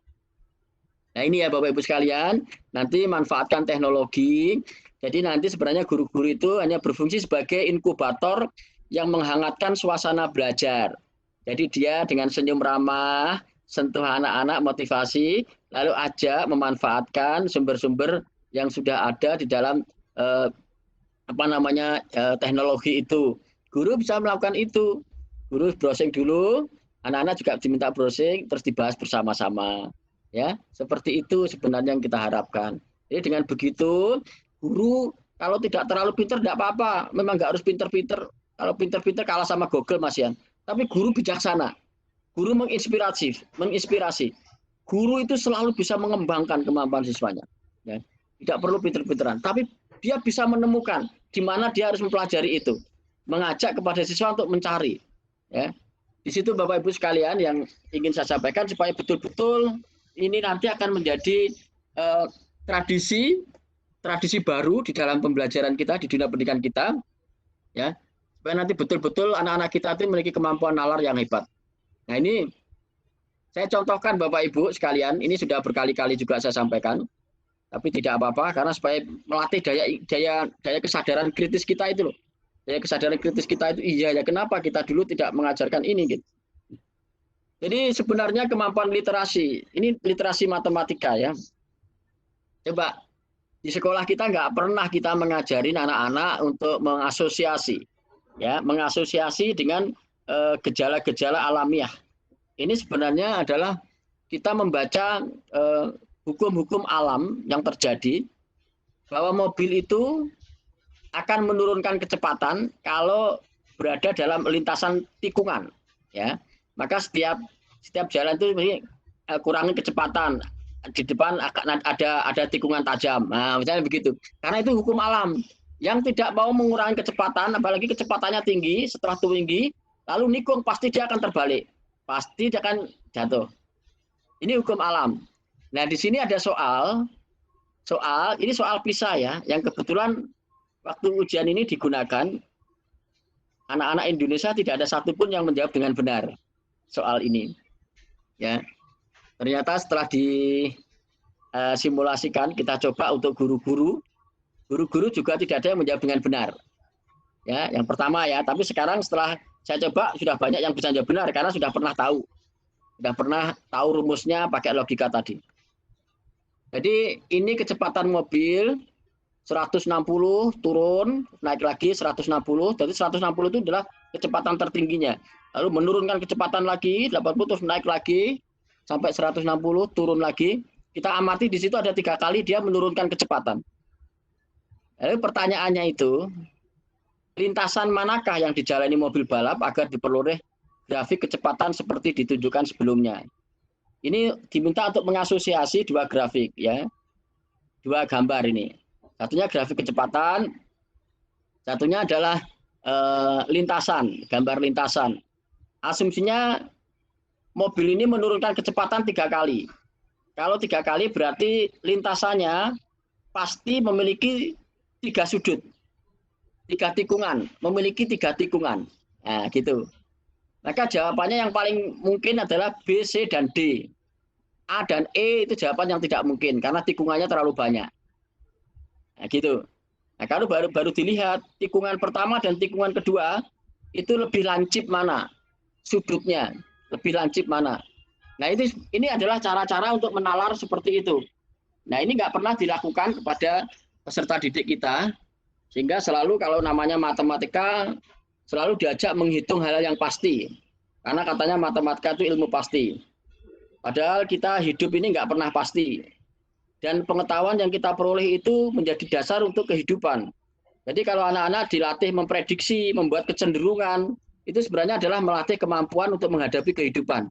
Jadi dia bisa membaca gejala-gejala, lalu trennya, kecenderungannya seperti apa, gitu. Ya. Lalu dia bisa membuat prediksi, perkiraannya berapa yang diperlukan. Tidak ada yang pasti memang, tapi mendekati kepastian. Itu yang paling tepat. Nah, di situ sebenarnya yang diajak anak-anak untuk bisa berpikir. Nah, ini caranya nanti seperti itu Bapak Ibu Guru, melatih terus kemampuan anak-anak untuk bisa menalar, mikir gitu ya. Jangan untuk pengetahuan yang banyak-banyak gitu. Ya, begitu anak sudah terbiasa dengan kemampuan berpikir, dia nanti akan terlatih mengumpulkan fakta. Jadi fakta itu dia kumpulkan untuk memecahkan masalah karena kebiasaan berpikirnya sudah bagus. Nah, ini terkait dengan kebijakan kementerian Bapak Ibu yang tadi sebenarnya sangat berpengaruh dengan apa yang sudah kita sampaikan bersama-sama bahwa kebijakan Merdeka Belajar ini akan menjadi perubahan yang sangat revolusioner di dalam pendidikan, ya. Jika ini dilakukan dengan baik. Karena ada orang yang sudah terbiasa dibelenggu itu ketika dibebaskan itu malah tidak bisa apa-apa, ya. Jadi saya punya burung lepas kemarin, burung saya itu setelah 1 hari burung ini kembali lagi. Kenapa? Dia nggak bisa cari makan, dia balik lagi ke sangkarnya. Jadi ke sangkarnya tahu di situ ada makanan gitu. Jadi nanti ada orang itu yang sudah terbiasa dibelenggu, ketika diberi kemerdekaan dia malah kebingungan, ya. Makanya kita harus mulai sekarang bahwa kita merdeka betul, Bapak Ibu. Merdeka Belajar ini dengan yang pertama ujian sekolah berstandar nasional dihilangkan. Ya, karena USBN ini sama dengan UN tingkat lokal. Soalnya dibuat bersama. Gurunya khawatir kalau nanti muridnya tidak bisa jawab. Makanya kemudian guru berpikir ajarkan materi sebanyak-banyaknya. Ini ada dihapus. Jadi nanti ujian itu ya terserah Bapak Ibu sendiri yang menguji, yang mengajarkan juga Bapak Ibu kok. Ya, ujilah anak-anak itu dengan apa yang sudah Bapak Ibu ajarkan. Tidak nggak ada kekhawatiran lagi, belenggunya itu sudah hilang. Tugas Bapak Ibu yang fokus adalah mengembangkan potensi peserta didik. Lihat saja apakah yang Bapak Ibu lakukan itu mengembangkan atau tidak. Kalau ngajarnya itu cuma ngajar ecek-ecek misalnya, ya berarti tidak mengembangkan, terlalu kecil dengan potensi yang tersedia. Ya, dengan apa yang dilakukan. Kalau ternyata tidak mengembangkan yang lebih maksimal, ini nanti Bapak Ibu sudah dibebaskan, jadi sepenuhnya nanti untuk kualitas pembelajaran itu sudah sangat ditentukan oleh gurunya. Nggak ada lagi yang mengekang, belenggunya sudah tiada. Kedua, ujian nasional ini sudah dihilangkan, ini belenggu kedua, ya, ujian nasional. Ya tadi sudah saya sampaikan, karena ujian nasional itu ternyata anak juga jangka panjang dia berpikir bahwa kebenaran itu tunggal. Kan semua ujian nasional itu jawaban yang benar cuma satu. Maka kemudian gurunya selalu mengajarkan kepada anak-anak untuk mengerjakan soal-soal pilihan ganda yang jawabannya cuma satu. Jadi kalau tidak sama dengan kunci jawaban berarti salah. Nah, celakanya kalau anak-anak mengklaim yang benar itu saya, berarti yang berbeda dengan saya berarti salah. Karena kebenaran cuma satu. Ya, kebenaran cuma satu. Kalau ada orang yang menjawab tidak sama dengan jawaban saya, berarti salah. Karena yang benar cuma saya. Ini jadi masalah ini. Ya, contoh yang sering dilakukan supaya bisa berpikir forsis tadi kan contohnya 3 ditambah 3 sama dengan 6. Ini hanya jawabannya hanya 6, nggak ada lagi. Tapi kalau 6 adalah berapa ditambah berapa, maka peluang kemungkinan jawabannya bisa 5 ditambah 1, 4 ditambah 2, 3 ditambah 3, gitu. Nah, ini peluang-peluang jawaban yang bisa menyebabkan benar. Tapi di ujian nasional tidak memungkinkan hal seperti itu. Karena itulah kemudian menyebabkan anak-anak selalu berpikir tunggal. Dan ini dihilangkan, nanti Bapak Ibu akhirnya melatih kemampuan berpikir peserta didik. Ya, sudah nggak ada ujian nasional. Nah, lalu yang ketiga, RPP. RPP ini jadi belenggu juga bagi Bapak Ibu. Karena Bapak Ibu harus disibukkan dengan urusan administrasi yang terlalu banyak. Ya, zaman dulu RPP itu bisa antara 15 sampai 20 halaman. Karena di dalam RPP harus memuat 13 komponen. Lalu setiap komponen harus memenuhi kriteria ini. Ini terlalu sulit gitu. Dan kayaknya memang disuruh bekerja seperti robot. Jadi inisiatifnya menjadi hilang. Kreativitasnya menjadi hilang. Sekarang dilepaskan belenggu ini, Bapak Ibu, RPP ini tidak perlu banyak-banyak. Yang penting bahwa apa yang mau Bapak Ibu buat itu betul-betul Bapak Ibu pikirkan. Jadi RPP itu adalah sesuatu yang dipikirkan oleh guru, dibuatkan tulisan dan dilakukan dalam tindakan.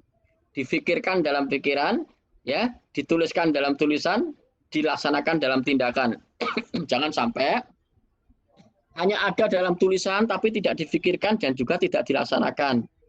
Jadi dulu RPP-nya banyak lengkap, tapi copy paste, dipikirkan saja tidak, apalagi dilaksanakan.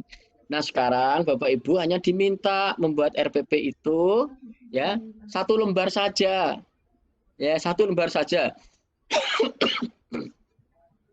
Satu lembar saja yang penting memuat tujuan pembelajaran, langkah-langkah pembelajaran, dan penilaian. Ya, itu Bapak Ibu yang harus dilakukan.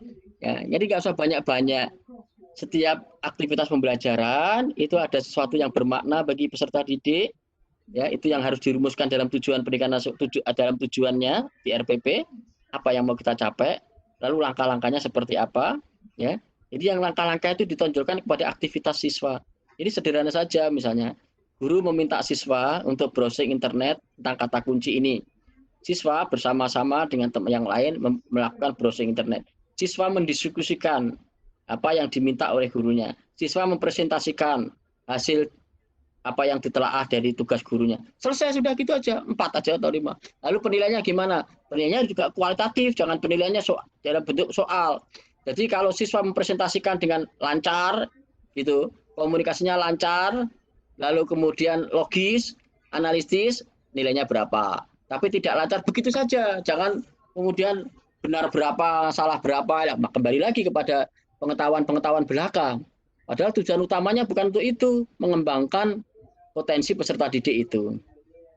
Lalu yang terakhir ini kebijakan PPDB, saya kira ini sudah menjadi pemahaman kita dan ini sedang berjalan Bapak Ibu.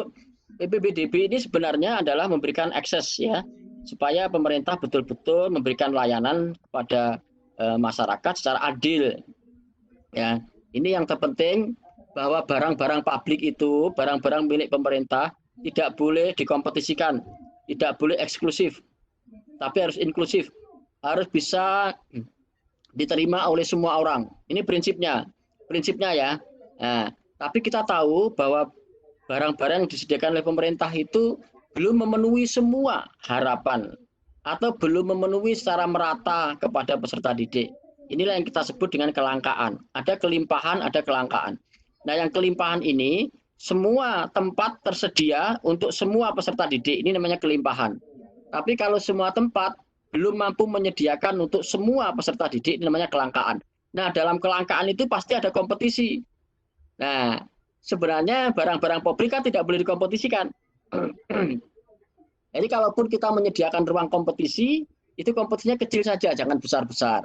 Makanya kemudian pemerintah menetapkan zonasi itu, ya PPDB berbasis zonasi, 50% minimal untuk zonasi. Sekolah itu harus mendekatkan kepada peserta didik. Maka orang-orang yang di sekitar peserta didik itu harus mendapatkan kesempatan karena untuk mendekatkan dengan layanan masyarakat ya.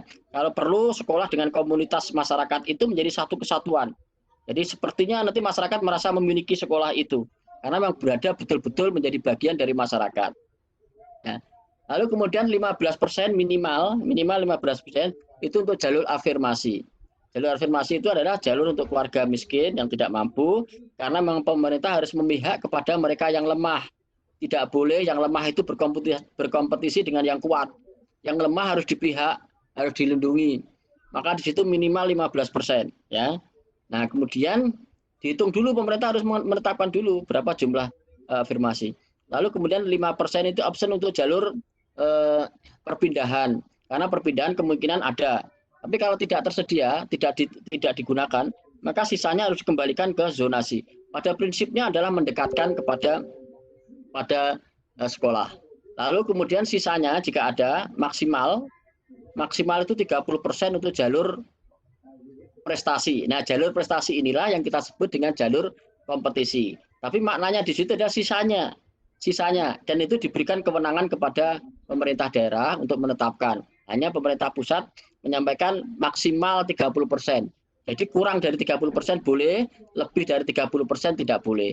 Satu saat nanti ketika semua sekolah itu sudah sama, maka jalur prestasi pasti akan makin berkurang karena anak tidak perlu memilih sekolah jauh-jauh. Tidak ada sekolah favorit, tidak ada sekolah unggulan. Sekolah pemerintah harus dibuat sama. Ini prinsipnya ya, prinsip barang-barang publik. Ya, kalau swasta boleh, tidak apa-apa. Justru dengan zonasi ini memberi kesempatan kepada swasta untuk sebaik-baiknya, karena peluang bagi anak-anak yang merasa mampu itu akan mengambil pilihan ke swasta. Ini yang menjadi ironis itu kan, kenapa anak-anak kaya justru sekolah di negeri dan anak-anak miskin malah sekolahnya di swasta. yang harusnya swasta itu untuk anak-anak orang kaya supaya dia bisa membayar. Tapi kenyataannya terbalik.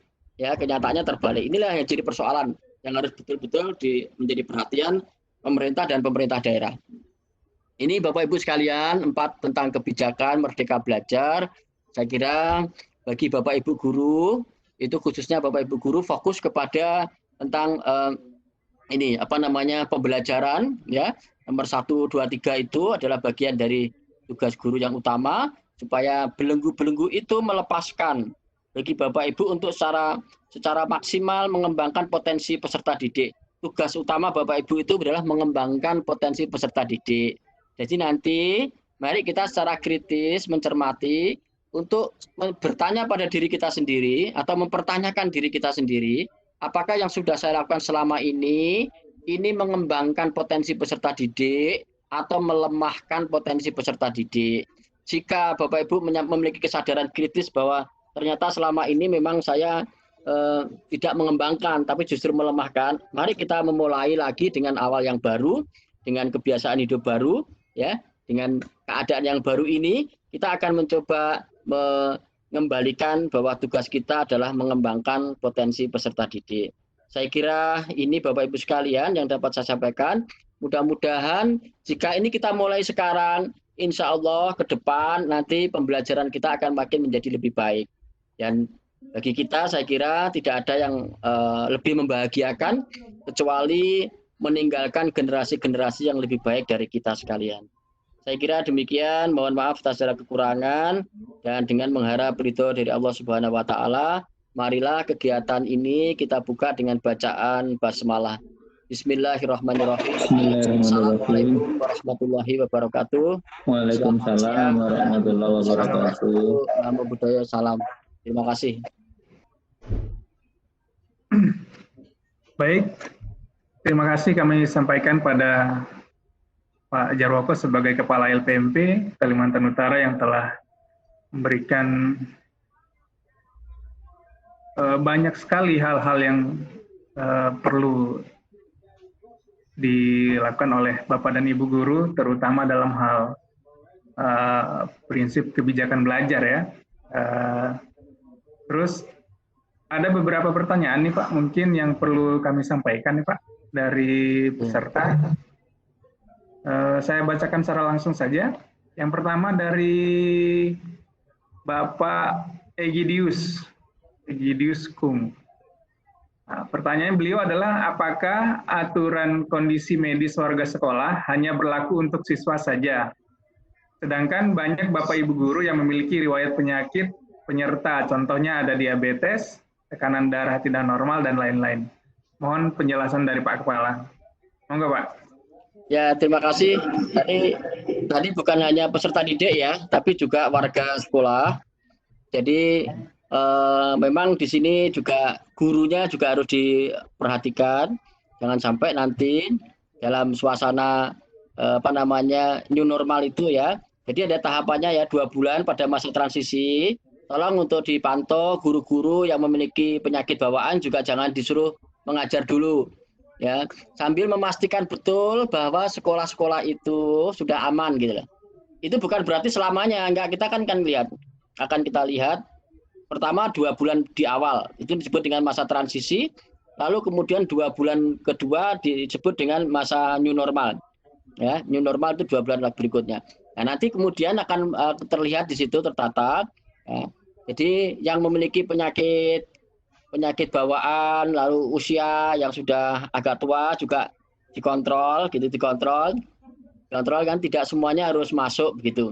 Nanti setelah 2 bulan dievaluasi, lalu ada kebijakan yang memungkinkan bisa saja melakukan aktivitas itu setelah kondisinya betul-betul aman gitu ya, tidak terjadi kasus baru.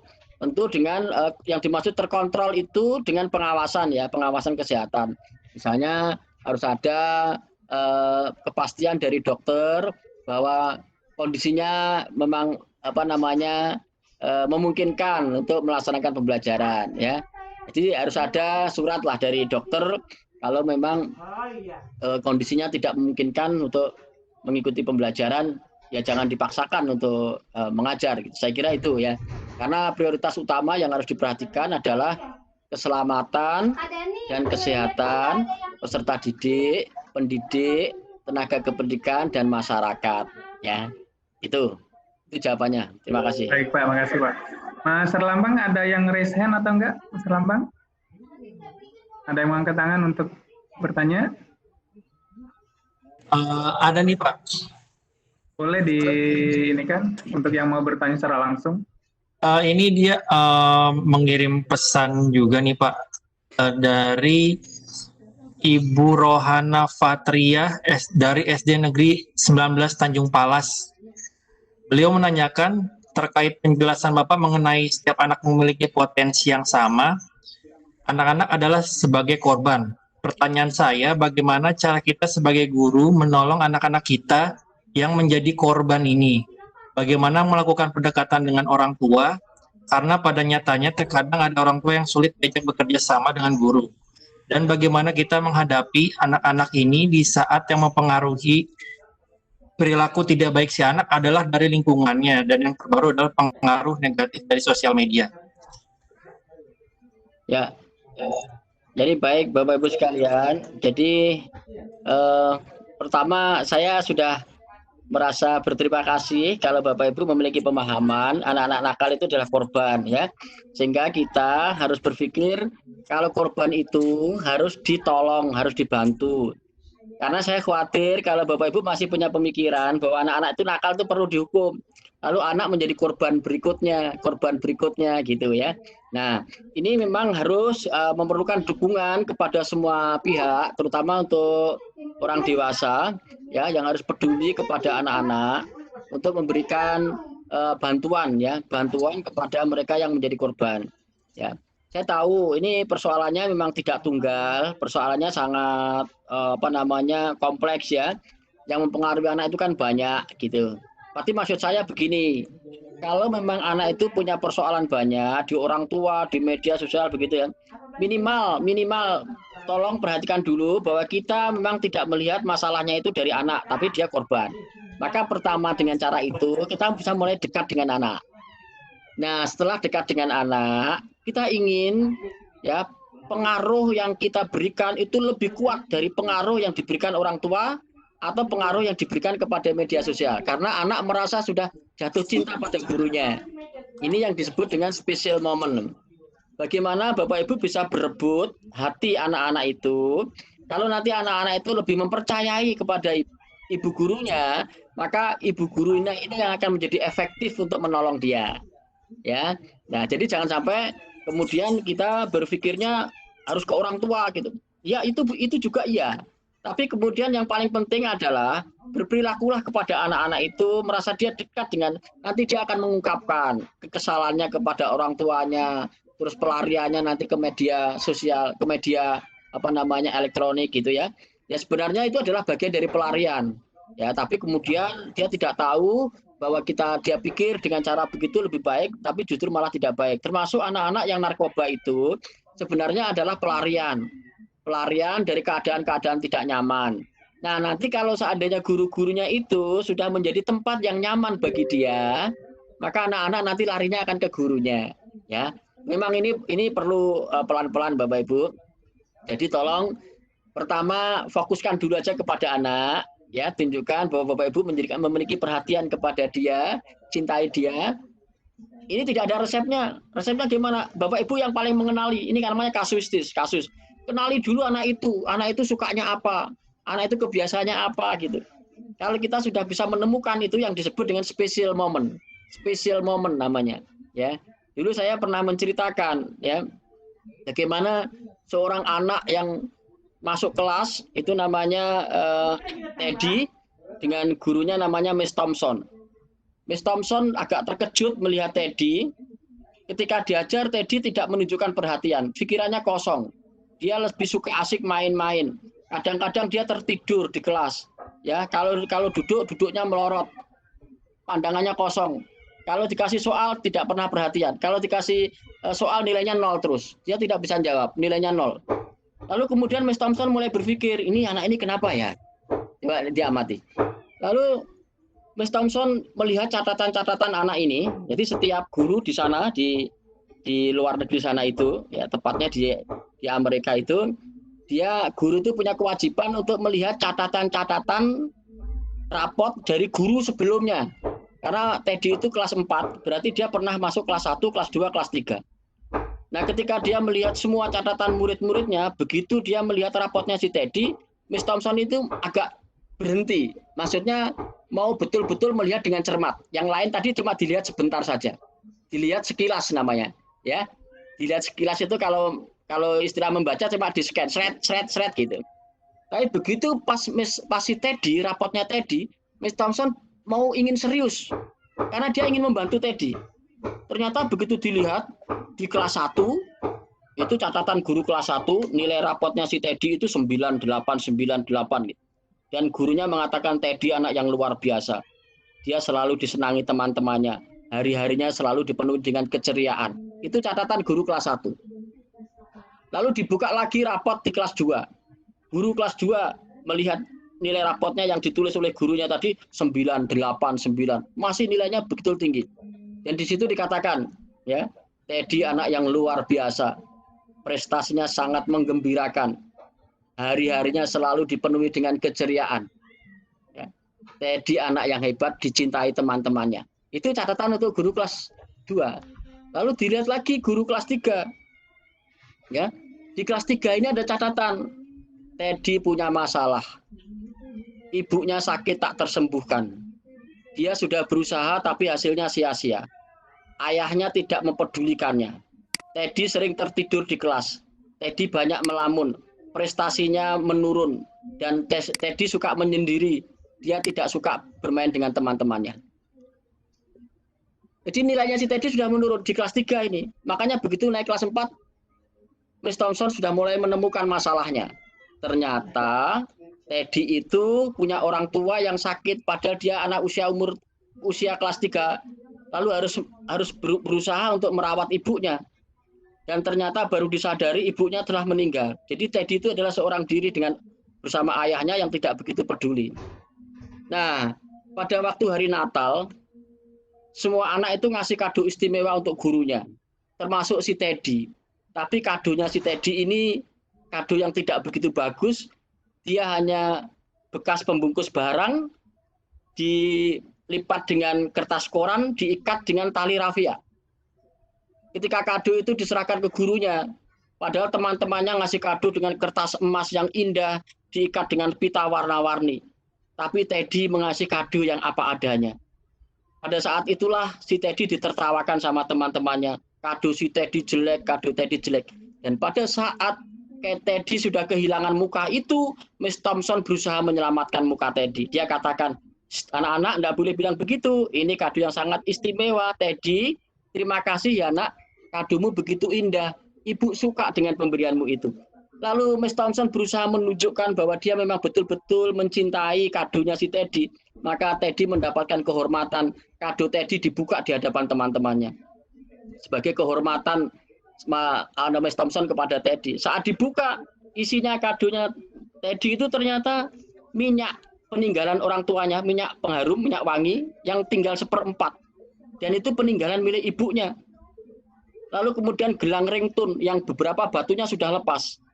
Oleh Miss Thompson, parfum itu disemprotkan ke dalam tubuhnya Miss Thompson. Lalu Miss Thompson bilang, baunya harum sekali Teddy. Ini bau yang sangat istimewa. Ibu suka dengan pemberianmu. Terima kasih ya nak. Lalu gelangnya itu dipakai oleh Miss Thompson. Dan saat dipakai dia katakan gelangnya begitu indah, terima kasih. Lalu Teddy dipeluk oleh Miss Thompson. Saat Teddy dipeluk oleh Miss Thompson, itulah Teddy merasakan kehadiran ibunya karena dia mencium bau parfum itu ada di Miss Thompson. Dan kemudian Teddy itu mengatakan begini kepada Miss Thompson. Miss Thompson, hari ini baumu mirip mama. Inilah yang disebut dengan special moment. Lalu apa yang terjadi? Saat itu kemudian mereka sudah pada pulang. Miss Thompson sudah merasakan dia mendapatkan perhatian. Si Teddy mendapatkan perhatian dari Miss Thompson. Dan Miss Thompson berusaha untuk mencoba merefleksi tindakan-tindakan yang selama ini dia lakukan salah. Karena selama ini dia selalu berfokus kepada materi pelajaran. fokus pada penguasaan materi pelajaran dan dia melupakan atau tidak peduli dengan orang-orangnya. Dan mulai sekarang Miss Thompson berjanji, saya akan lebih mengutamakan anaknya daripada materi pelajarannya. Dan tanpa disadari, si Teddy itu sudah menjadi pusat perhatian Miss Thompson. Si Teddy tidak pernah dituntut oleh Miss Thompson, hanya dia ingin menunjukkan cintanya pada si Teddy tadi. Dan ada hal yang luar biasa, semangat Teddy kembali bangkit. Dia merasakan seperti kehadiran ibunya muncul lagi, dan dia mendapatkan spirit. Karena Miss Thompson sangat perhatian sama Teddy. Dan ada hal yang luar biasa yang terjadi, hanya dalam waktu 1 semester, si Teddy sudah menjadi anak ranking 1 di kelas itu. Ini yang mau saya katakan, Bapak Ibu, kita kalau ingin menolong kepada anak-anak tadi untuk melakukan perubahan-perubahan, memang ini tidak gampang ya. Saya katakan tidak gampang, tidak semua orang bisa. Tapi saya percaya dan yakin karena Bapak Ibu guru ini bukan orang biasa. Ini adalah orang-orang yang terpilih, orang-orang yang luar biasa. Kalau kita tulus melakukannya, insya Allah ada hasilnya. Mungkin tidak sekarang, tapi ke depan. Karena pendidikan kita itu untuk masa depan, bukan untuk sekarang. Jadi itu yang saya sampaikan kepada Bapak Ibu sekalian, kita bisa melakukan mulai dari kepada anak-anak ya. Jadi kepada anak-anak, kita harus mulai duluan. Jangan menuntut orang lain melakukan sesuatu. Kita mulai duluan. Daripada orang tuanya dituntut, ini kita duluan, biar nanti dia, meskipun orang tuanya susah, tadi kata Ibu, nggak bisa berubah, biarin saja. Nanti anak-anak mulai mempercayai bahwa dia akan lebih mengutamakan gurunya, maka dia akan selalu menuruti nasihat gurunya, karena gurunya sudah menjadi bagian yang dia cintai atau dia sayangi. Saya kira itu ya. Terima kasih. Kalau ada yang kurang pas nggak apa-apa lah. Kita belajar terus. Ada lagi? Ya. Beliau bertanya, ada wacana yang pernah saya baca bahwa yang boleh mengajar di kelas adalah guru-guru yang berusia di bawah 45 tahun dan sehat. Hal ini cukup mengkhawatirkan saya mengingat usia saya 57 tahun dan saya memiliki riwayat asma. Ya. Bila dalam waktu 1 tahun ini saya merasa sangat sehat dan tidak pernah kambuh asma saya, apakah saya masih diperbolehkan untuk mengajar di kelas? Gitu. Ya, jadi ini kan prinsipnya kan untuk menjaga keselamatan dan kesehatan. Jadi tahap pertama ya harus didahulukan mereka yang memang muda-muda, yang sehat. Ya, jadi guru-guru yang memang bukan tidak boleh mengajar, tapi melihat kondisi nanti supaya lebih normal, ya. Karena kan tidak setiap anak juga jam ngajarnya tidak selalu full. Jadi kalau semua guru masuk pun juga tidak akan, muridnya nanti akan malah kecapean. Jadi gurunya juga digilir, ya diatur. Nah, didahulukan mereka yang sehat-sehat, yang muda-muda. Juga diutamakan ya, jangan berpikir untuk menuntaskan konten materi ya. Yang penting frekuensi pertemuannya itu untuk mengajak supaya guru-guru itu bisa mengajak anak-anak melakukan aktivitas yang bermakna. Ya, jadi nanti begini, kalau nanti misalnya sudah dilakukan 2 bulan di awal, kalau kecuali tidak ada guru sama sekali, kalau tidak ada guru sama sekali, kemudian pastikan bahwa bapak yang usianya sudah tua tadi misalnya sehat betul. Jadi jangan sampai kita untuk coba-coba. Padahal ini sudah nggak sehat, nggak apa-apa. Kalau memang nggak sehat, nggak ada sama sekali ya tetap pembelajaran jarak jauh, tidak tatap muka, ya. Jadi tidak menghilangkan sama sekali proses belajar, ya. Yang tidak memungkinkan itu adalah belajar tatap muka, ya, belajar tatap muka. Itu, saya kira itu, Pak Abu. Baik Pak. Satu lagi terakhir nih Pak. Ya. Apakah dari Pak Bahtiar SDN 033 terakhir? Apakah ada standar baku, daftar checklist isian yang harus dipenuhi sekolah untuk kegiatan belajar tatap muka, gitu Pak? Ya, tadi sudah saya sampaikan di awal tadi, itulah daftar checklistnya, dan itu sudah bisa masuk di Dapodik ya. Di Dapodik nanti ada datanya itu di checklist. Bapak Ibu bisa melakukan menjawab iya itu semuanya tersedia gitu. Pastikan jangan sampai masih ada yang tidak, misalnya toilet bersih. Ya, toilet bersih. Jadi betul-betul memang toiletnya bersih, bukan ada toilet tapi tidak bersih. Nah, cara mengetahuinya ya Bapak Ibu pastikan dengan tim sekolah misalnya untuk melakukan checklist melihat ini sudah bersih ya, ya di checklist. Lalu kemudian tersedia tempat cuci yang mengalir. Ya, di depan kelas itu setiap kelas tersedia. Oke, sudah diceklis lagi ya, gitu. Hanya itu saja. Ada 6 poin tadi ya yang sudah ini yang baku, memang sudah baku ditetapkan oleh kementerian dan ini sudah diatur di dalam keputusan bersama 4 menteri tadi. Jadi ini daftar checklistnya. Ada 6 poin ya. Ada 6 poin. Lalu juga memastikan itu. Ini aja. Ini masih terlihat ya? Terlihat nggak? Ya Pak, baik Pak. Ya. Nah, itu nanti Bapak Ibu tolong bisa dikasih PowerPoint-nya bisa dimiliki, tidak apa-apa. Ya ini coba ini di checklist termogan. Kalau dibuat jadi beli. Belinya pakai apa? Pakai BOS, nggak apa-apa. Pakai dana BOS maksimalkan. BOS sekarang sudah terserah kepala sekolahnya. Tapi terserah itu maksudnya terserah yang dipertanggungjawabkan. Jangan main-main. Bapak Ibu diberi kewenangan, lalu kewenangannya harus diikuti dengan tanggung jawab. Ya. Nggak ada lagi persentase di situ kan, harus sekian persen, enggak. Bebas, pokoknya kepala sekolah betul-betul bebas, tapi betul-betul harus bisa dipertanggungjawabkan. Ya, saya kira ini. Baik Pak Kepala, terima kasih. Mungkin waktu juga sudah mau menunjukkan pukul 3 sore. Mungkin untuk sesi narasumber Pak Jarwoko mungkin sudah selesai. Ya. Baik, ada beberapa hal yang mungkin menjadi simpulan dari paparan dari Pak Kepala bahwa prinsip kebijakan pendidikan di masa pandemi COVID ini adalah mengutamakan kesehatan dan keselamatan dari peserta didik, pendidik, tenaga pendidikan, keluarga maupun masyarakat. Yang kedua, berdasarkan tujuan pendidikan nasional itu diharapkan peserta didik itu dapat menjadi pembelajar yang berjiwa Pancasila. Dan diharapkan bahwa Bapak Ibu Guru dapat merangsang potensi peserta didik itu supaya lebih dapat berkembang lagi. Itu mungkin beberapa kesimpulan yang bisa kami rangkum dari paparannya Pak Jarwoko.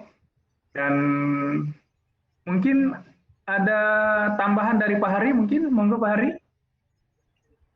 Ini saya pakai ya. Saya. Monggo Pak, matur nuwun Pak. Terima kasih Pak. Assalamualaikum warahmatullahi wabarakatuh. Waalaikumsalam warahmatullahi wabarakatuh. Waalaikumsalam warahmatullahi wabarakatuh. Saya kira cukup Pak Abu, tadi sudah Pak Kepala tadi ngasih contoh yang konkret, kemudian ada apa namanya checklistnya dan seterusnya. Mungkin itu yang bisa dilaksanakan karena COVID ini kan bagaimanapun memang kehidupan normal tapi tidak normal amat gitu. Kalau begitu, Bapak Ibu sudah dan dinas Kota Tarakan pasti sudah punya SOP-nya begitu. Baik Pak Hari. Terima kasih. Terima kasih. Mungkin Pak Mastan ada yang mau disampaikan kembali, Pak Mastan? Atau Bu? Aman Pak, aman. Aman ya, atau Bu Anita mungkin ada yang mau disampaikan Bu Anita terkait dengan materi yang mau disampaikan besok atau gimana? Aman Pak, besok aman, kita ya? lanjutkan kembali teman-teman, mohon tetap stay tune di sini ya, masuk lagi ya. Baik Bu. Selalu semangat ibunya. Baik. Kita foto bersama mungkin Pak bisa Pak. Mungkin foto, oke monggo di panitia, monggo untuk foto bersama panitia. Silakan Mas Erlambang. Baik, Bu. Mohon kepada seluruh peserta membuka video sehingga dapat di-capture. Ya, untuk Bapak Ibu peserta PPJJ LMPMP Tarakan harap membuka. Oh iya. Hanya panelisnya ini foto bersama. Bentar. Dulu ibunya dulu. Ayo mulai sudah. Untuk pesertanya memang tidak bisa tampilkan video, Pak. Oh, oke ya. Jadi mungkin panelisnya aja kali ya yang difoto ya.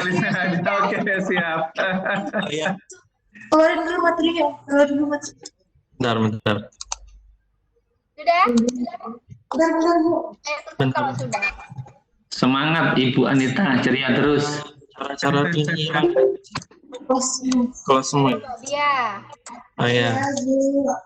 Oh ya.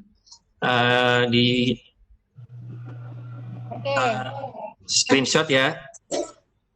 1, 2, 3.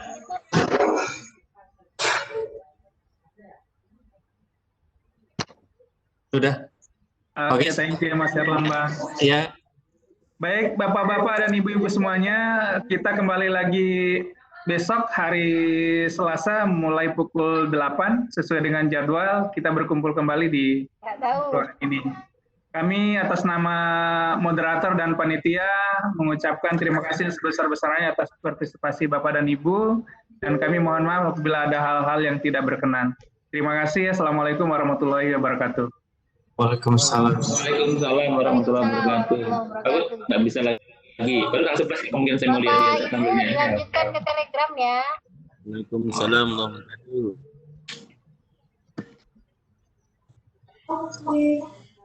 Udah lama screenshot ini. Pak Hari, Ya Ibu. perlu sebagai informasi Pak ini Pak, sebelum acara ini kita berikan pembekalan prafikon di Telegram Pak. Oh begitu. Ya ya ya. Untuk besok. Iya Pak. Ya. Oke. Laksanakan Ibu.